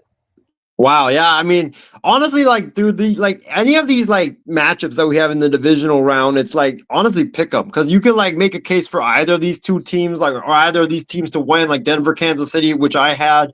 Yeah. You can make a case for either one of those two. So yeah, man. Take it away for the NFC side, Ben. All right, so the NFC side of things, you have the Green Bay Packers taking on the Detroit Lions in the divisional round, and you also have the Rams taking on the Tampa Bay Buccaneers. For me, I got the Bucks taking on the Eagles, right? I'm pretty sure. I well, you have the Rams taking on the Lions, and then you have the Bucks and the Eagles. Yeah. So Okay. rematch of last year. All right, so the Bucks are going to go to Philly, and the Rams are going to go to Detroit. So you'd have Matt Stafford going to Detroit for the playoffs, and man, that would be absolutely electric. I would love to see that. So I'll go first. So Tampa Bay, Philly. Oh man. Oh, God. You know what? I'm riding the upset. Oh my gosh! Wow. Something tells me Baker Mayfield, Jalen Hurts. I don't know if Jalen could do it back-to-back games. I think that Baker Mayfield's a really underrated quarterback, and he played really well last year in the divisional round. But I think that they're going to find a way, the Bucks, to with their running. Man, you know what? It's tough. I gotta change it, and I hate to change things up. Yeah, I gotta change it up. Yeah, I'm gonna go Philly, but it's gonna be like this. It's gonna come like right down there. If the Bucks were at home, I'll probably lean toward them. But since they're on the road, for Tampa Bay to win that first game at home, I think that just them on the road is a different animal. Oh, because I would love to see the Bucks go to the NFC title game, but I just don't think that they have enough defensive in that secondary. Yeah, uh, I'm gonna go. I mean, Tampa Bay beat them pretty much, around the season, but I don't think that they were fully healthy. I think that they're gonna be fully healthy in this one. Yeah, sorry, Tampa. I love you guys, but I think that Philly's going to come out on top. So I got Philly winning that one. And then the Rams Lions game, I feel a lot better with this one. I'm going to go with the Lions here. I think the Rams are a really good story, but they're going to go to Detroit, a hostile environment, and the Lions are just a very good offensive attack type of team. I don't see that the Rams can be able to take a shootout of a game with a team like the Lions. I think that Matt Stafford and that offense is going to have a couple mistakes, to be honest, in this game. So for me, I have the Lions and Philly. Philly going to go to Detroit for the NFC title game. And I have the Chiefs and I have the Ravens. So two really good, championship games. So for me, I got the Packers going to Detroit to play the Lions, and I've got the Rams against the Bucks. Oh my God, you think you struggled with yours? Wait till I struggle with mine, because the Lions and the Packers, the last time they played each other, it came down to a game-winning field goal, and it was like 33-31. And they've played each other like extremely, extremely close this entire season. Both teams know each other. Oh my God. And I know it's in Detroit, but Green Bay doesn't care because they went into Detroit before and they've played the Lions tough multiple times. I don't trust that Detroit defense. I really don't. I think that there's been a lot of injuries there. Jordan Love is a different beast come playoff time. They run the football extremely well with Josh Jacobs, and the Packers defense is like not the best of the best, but they're still a very decent defense. So I'm not saying they're going to stop the Lions offense, but remember in these type of games, you only need to get like if your offense can match what the opposing offense is doing, they just need to get like 1 or 2 stops and they're going to win the game. So it's extremely tough. I know Detroit's a very, very good team at home. Packers play the Lions always so tough. God, this is I know this is not your typical like 7 seed versus 2 seed game. Like that's how close it is. I'm gonna ride with the Cheeseheads, Ben. I'm gonna ride with the upset. Okay. I think that third time's a charm for the Green Bay Packers, and they go into Detroit against that banged up Lions defense. They put on a show. They have like just 1 or 2 stops that will ultimately end up helping them win the game. So I'm going to go with Green Bay in the upset. I think Jordan Love and Matt LaFleur gets revenge for what's happened the last 2 times, and they go to the NFC Championship game. As far as the Rams versus the Bucks is concerned, I think this is another shootout. I think that Tampa doesn't play defense. Rams defense is not that good. For this game, I'm going to go with the veteran team. I'm going to go with the Rams to win this game over the Buccaneers. I think Sean McVay, his offensive brilliance, Matthew Stafford, he's been there, he's done it before. I think it's a really close game, but I think in the end, Matthew Stafford leads the Rams down the field for a game-winning field goal to win it. But I think both of these games are going to be extremely close. It'll come down to the wire. That's why if you have a portable ambulance nearby, make sure you keep that ready because the intensity of these playoff games like that I'm predicting it's going to be crazy good. But I got the Packers upsetting the Lions, and I got the Rams going into Tampa, and I wouldn't say an upset, but not really, no. But I got the Rams pulling it out in a shootout over the Bucks. So I have in the NFC Championship, I have the Packers and Matt LaFleur going into LA to play the Rams and Sean McVay. So it's going to be very, very fascinating. All right, so now we're going to go to our predictions for the championships, going for our Super Bowl prediction. All right, so for me, for the Chiefs and Ravens, I don't know about the Chiefs all year. It's really, really tough for me to bet against them. But something tells me this year, and silly me if it obviously has to happen again. Silly me for me to have it happen. But I want something different, and I think that he can do it. I really, really, really hope that he can do it. I'm going with the Ravens here to beat the Chiefs in the AFC title game. I think the Lamar Jackson, it's finally his time. I know that he's had a ton of tough games against Patrick Mahomes in the past, so it's really hard for myself to pick against the Ravens here. But I think that with the running attack, with their defense, I think that they're going to find a way to go to Arrowhead and get the revenge they had from the championship game last year. And I think that they make a statement in this one. So I think that Lamar Jackson, the Baltimore Ravens, are going to beat the Kansas City Chiefs on a game-winning field goal, like you said, for the Broncos. Justin Tucker kicks one, and the Ravens go to the Super Bowl to represent the AFC. For the Lions and for the Eagles in Detroit. Now, obviously the Eagles have a very good offense, and the Lions have a very good offense. The Lions defense is banged up, but I do expect Aiden Hutchinson to come back throughout the playoffs and David Montgomery to come back during the playoffs So with that being said, and all that being said, I'm going with the Lions here. They're at home. I just don't trust the Eagles. I trust them to a degree to get to as far as they can. But I don't think it's going to always be pretty. The Lions, if you're going to go with a shootout against the Lions, more times than not, you're not going to win. Just simple as that. They're also a really good team at home too.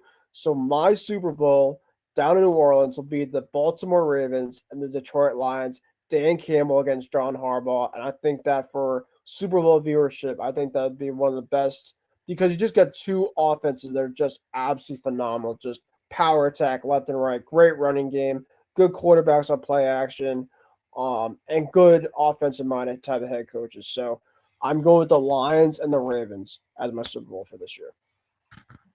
All right, before you reveal your Super Bowl pick, I'll give my pick to go to the Super Bowl. AFC side, I got the Broncos at the Chargers, which I mean, if you called that in the beginning of the season, I mean that seemed ludicrous. But hey, credit to the Broncos for making it to the playoffs. Credit to the Chargers. Jim Harbaugh versus Sean Payton. Okay. You got Bo Nix, Justin Herbert, division rivals going at it, and I think it's going to be a close game.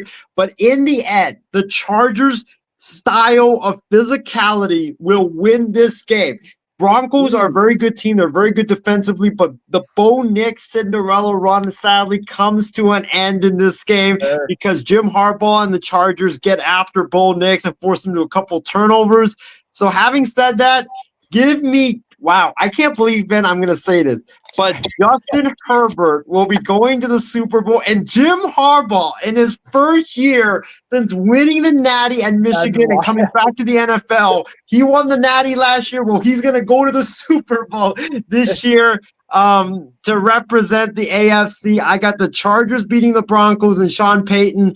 I'm going to go like Chargers. I'll probably go like Chargers like 24, Broncos 14, but it's going to be a very physical, very good game. Give me the Chargers to go to the Super Bowl. I think I actually picked the Chargers to go to the Super Bowl at the beginning of the season, so I'm going to go with that.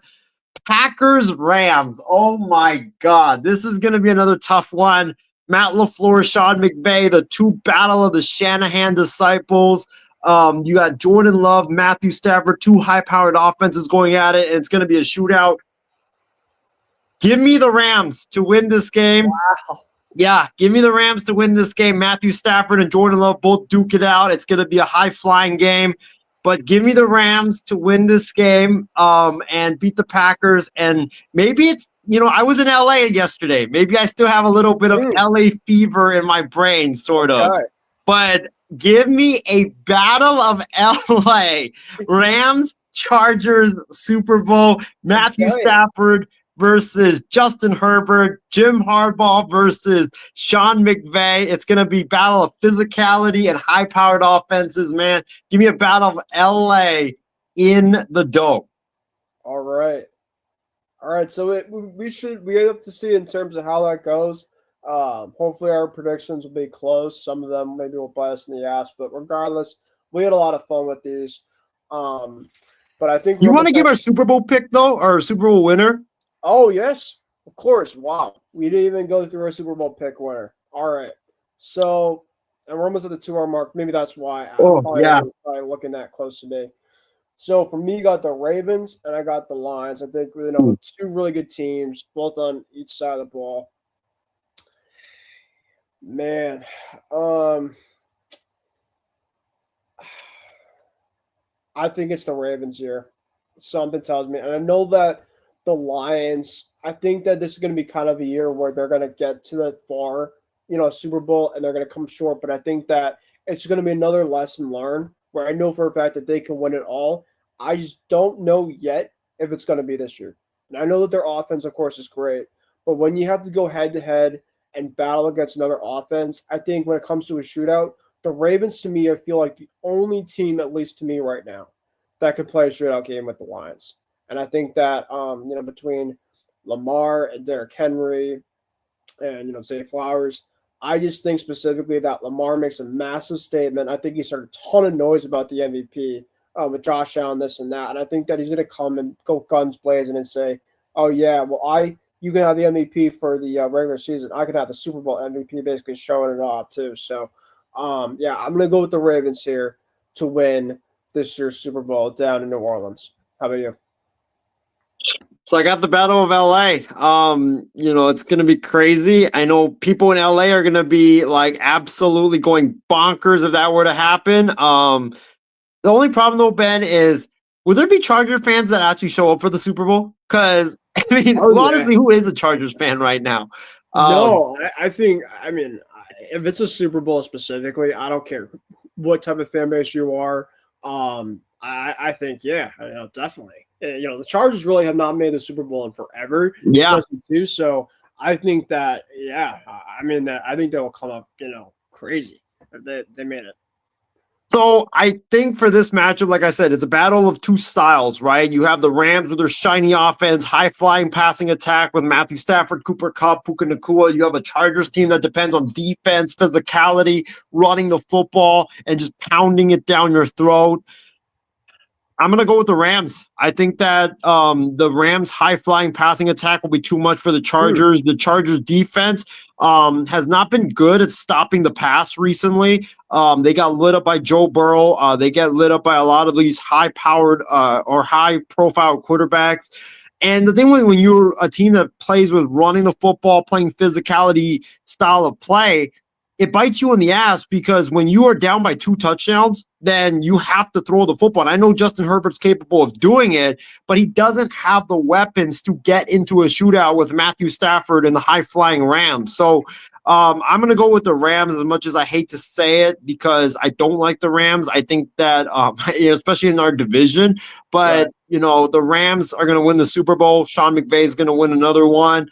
Matthew Stafford's going to win another one. The Rams are going to shock the world and win another one. And, I feel bad for Aaron Donald because, I got literally retired when I got literally retired the offseason. I got them winning the Super Bowl. So do feel bad for him, but I think it's going to be I got the Rams winning this game like 27 to 17. I just don't think the Chargers, sadly, will be able to keep up. But I do think the Chargers are going to send a message to the world by going to the Super Bowl that, hey, this is a different Chargers team. No more chargering, no more blowing leads.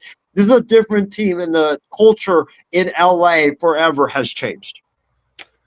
All right, so we'll have to see in terms of how our playoff bracket goes, but that was a whole lot of fun. I know Isaiah, you had all of our picks here, so obviously we'll keep that in tune. But yes, every single game, guys, for the wild card weekend will be this weekend. We have not even talked about the college football playoff games, which will also be this weekend as well too. Let's go Ohio State. Friday night, John Alcorn. I know we already talked, my guy, but we're going to be enemies on Friday night. All fun's considered. It's going to be a lot of fun. Actually, me and Steven are going to be going, and Trevor. So all three of us will be going against John. So it should be a ton of fun on Friday night. Horns down, I hope, when it comes to Friday night, but we'll see what happens. Yeah, the vibes here. The thing about this weekend, really quick, Isaiah, that you're going to have Notre Dame, Penn State on Thursday night. Then you're going to have Ohio State, Texas on Friday night. Then you're going to have NFL playoff games on Saturday night. Then you're going to have more NFL playoffs on Sunday during the day, mid-afternoon, and at night. And then you're going to have Monday Night Football. So just NFL galore, college football galore. So tomorrow night, guys, if you're going to watch anything else but football, tomorrow night would be the night because you have OKC Cleveland tomorrow night. I mean, heck, watch that game. That would be a hell of a game. So you're going to have a great sports week, of course, Thursday night on. It's going to be crazy football. So can't wait for that. But final thoughts, though, really good show. Thanks, of course, Isaiah, for coming on as usual. And we'll try to have another show of Extra Point, at least hopefully coming up pretty soon. Of course, congrats, of course, really quick to your A's. You guys kept Brent Rooker for an extension, so your A's definitely are doing really well. So I was thinking about you for that. I came at like almost 1 a.m. last night, so I didn't see that right away. Yeah, everything else, great show. We'll see in terms of what happens with the games this weekend. Hope you guys enjoy the great games that happen this weekend. And I think from there I'm all set. So Isaiah, I'll take it to you now, my friend. And like I said, great show. Yeah, I just want to echo the same sentiments.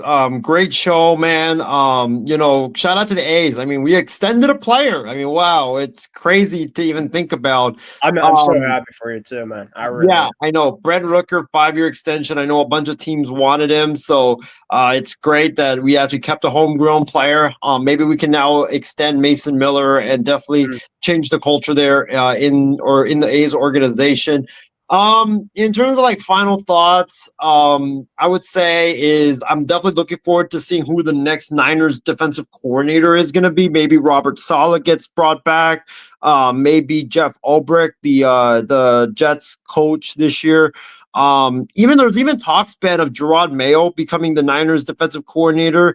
We'll have to see about that. I know there was a rumor that was brought up that please don't Niners. You literally make me throw up if you do that, and that is Antonio Pierce being the Niners defensive coordinator. Oh, Please don't. man. Please no. Absolutely not. Like, he didn't even call the plays this year for Vegas, and they were awful. So, please no.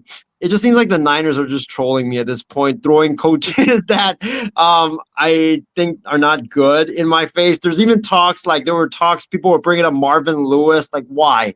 Like, come on, man. Like, this dude Yeah, hasn't no, the coached in the guy's NFL been and in the league forever, so I don't no. understand. Yeah, no. But I'm definitely interested to see the playoff games. Like you said, it's going to be a great time with the playoffs in college and the pros. Yeah. You've got all the stuff with coaching carousel coming down, the Patriots. Now that New England satisfied the Rooney Rule, they could hire either Vrabel or Ben Johnson this week. So Oh yeah. that could come down.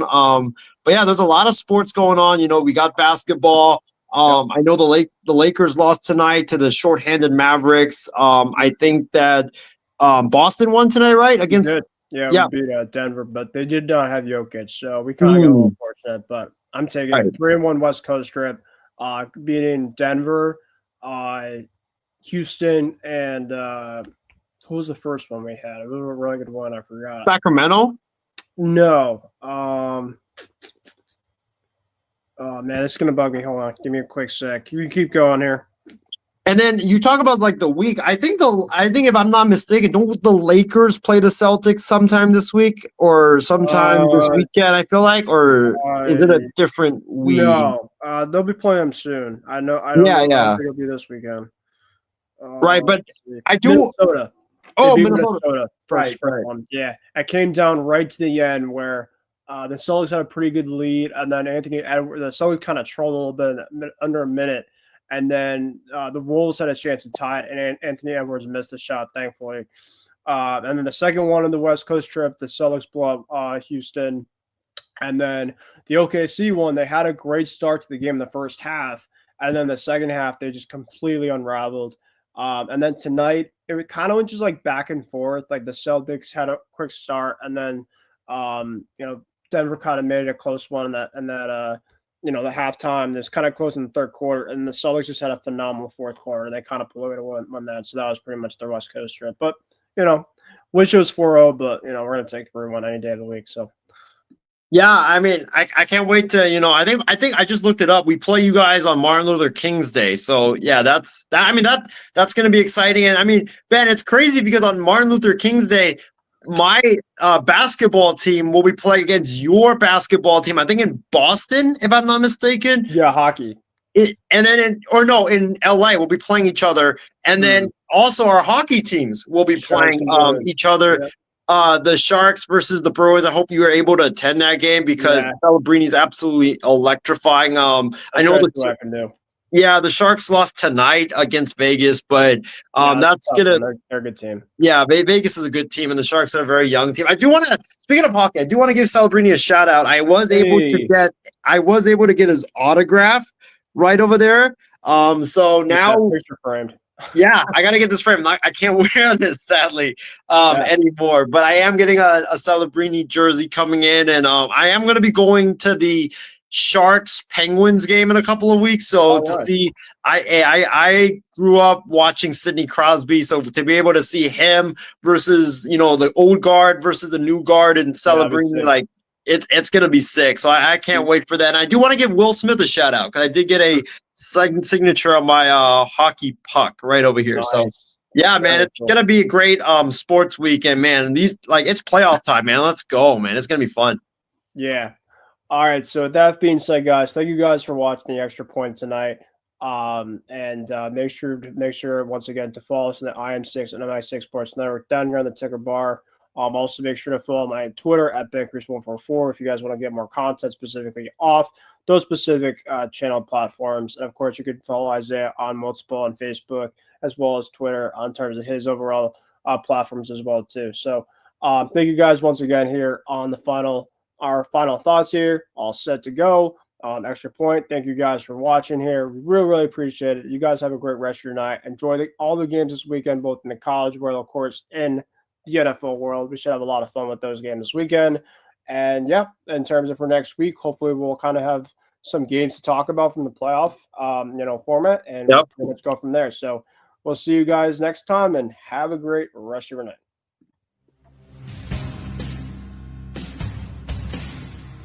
Purdy out of the shotgun, drops a couple of steps, going to take a deep shot to Brandon Ayuk. It's deflected and caught. Cousins, first read taken away. Left side, he throws. Wide open hit. Being able to make a play on that football. That's where Sutter was so good last year. The red zone. Nix evades this. Nix the fake. Another fake, and he spins into the end zone. They're going to get a free play. Rodgers is the master at it, and a touchdown by Lazard. Jones on the fake, pressure coming, and he's sacked by Parsons. God, corner. Motion man Hudson. The throw, caught. Hudson lost the ball. Looked like a touchdown. Instead, it's a turnover. On the pocket. That's away from Chenal, who's trying to get after him for a second time, but the ball is thrown to the end zone, and it's caught!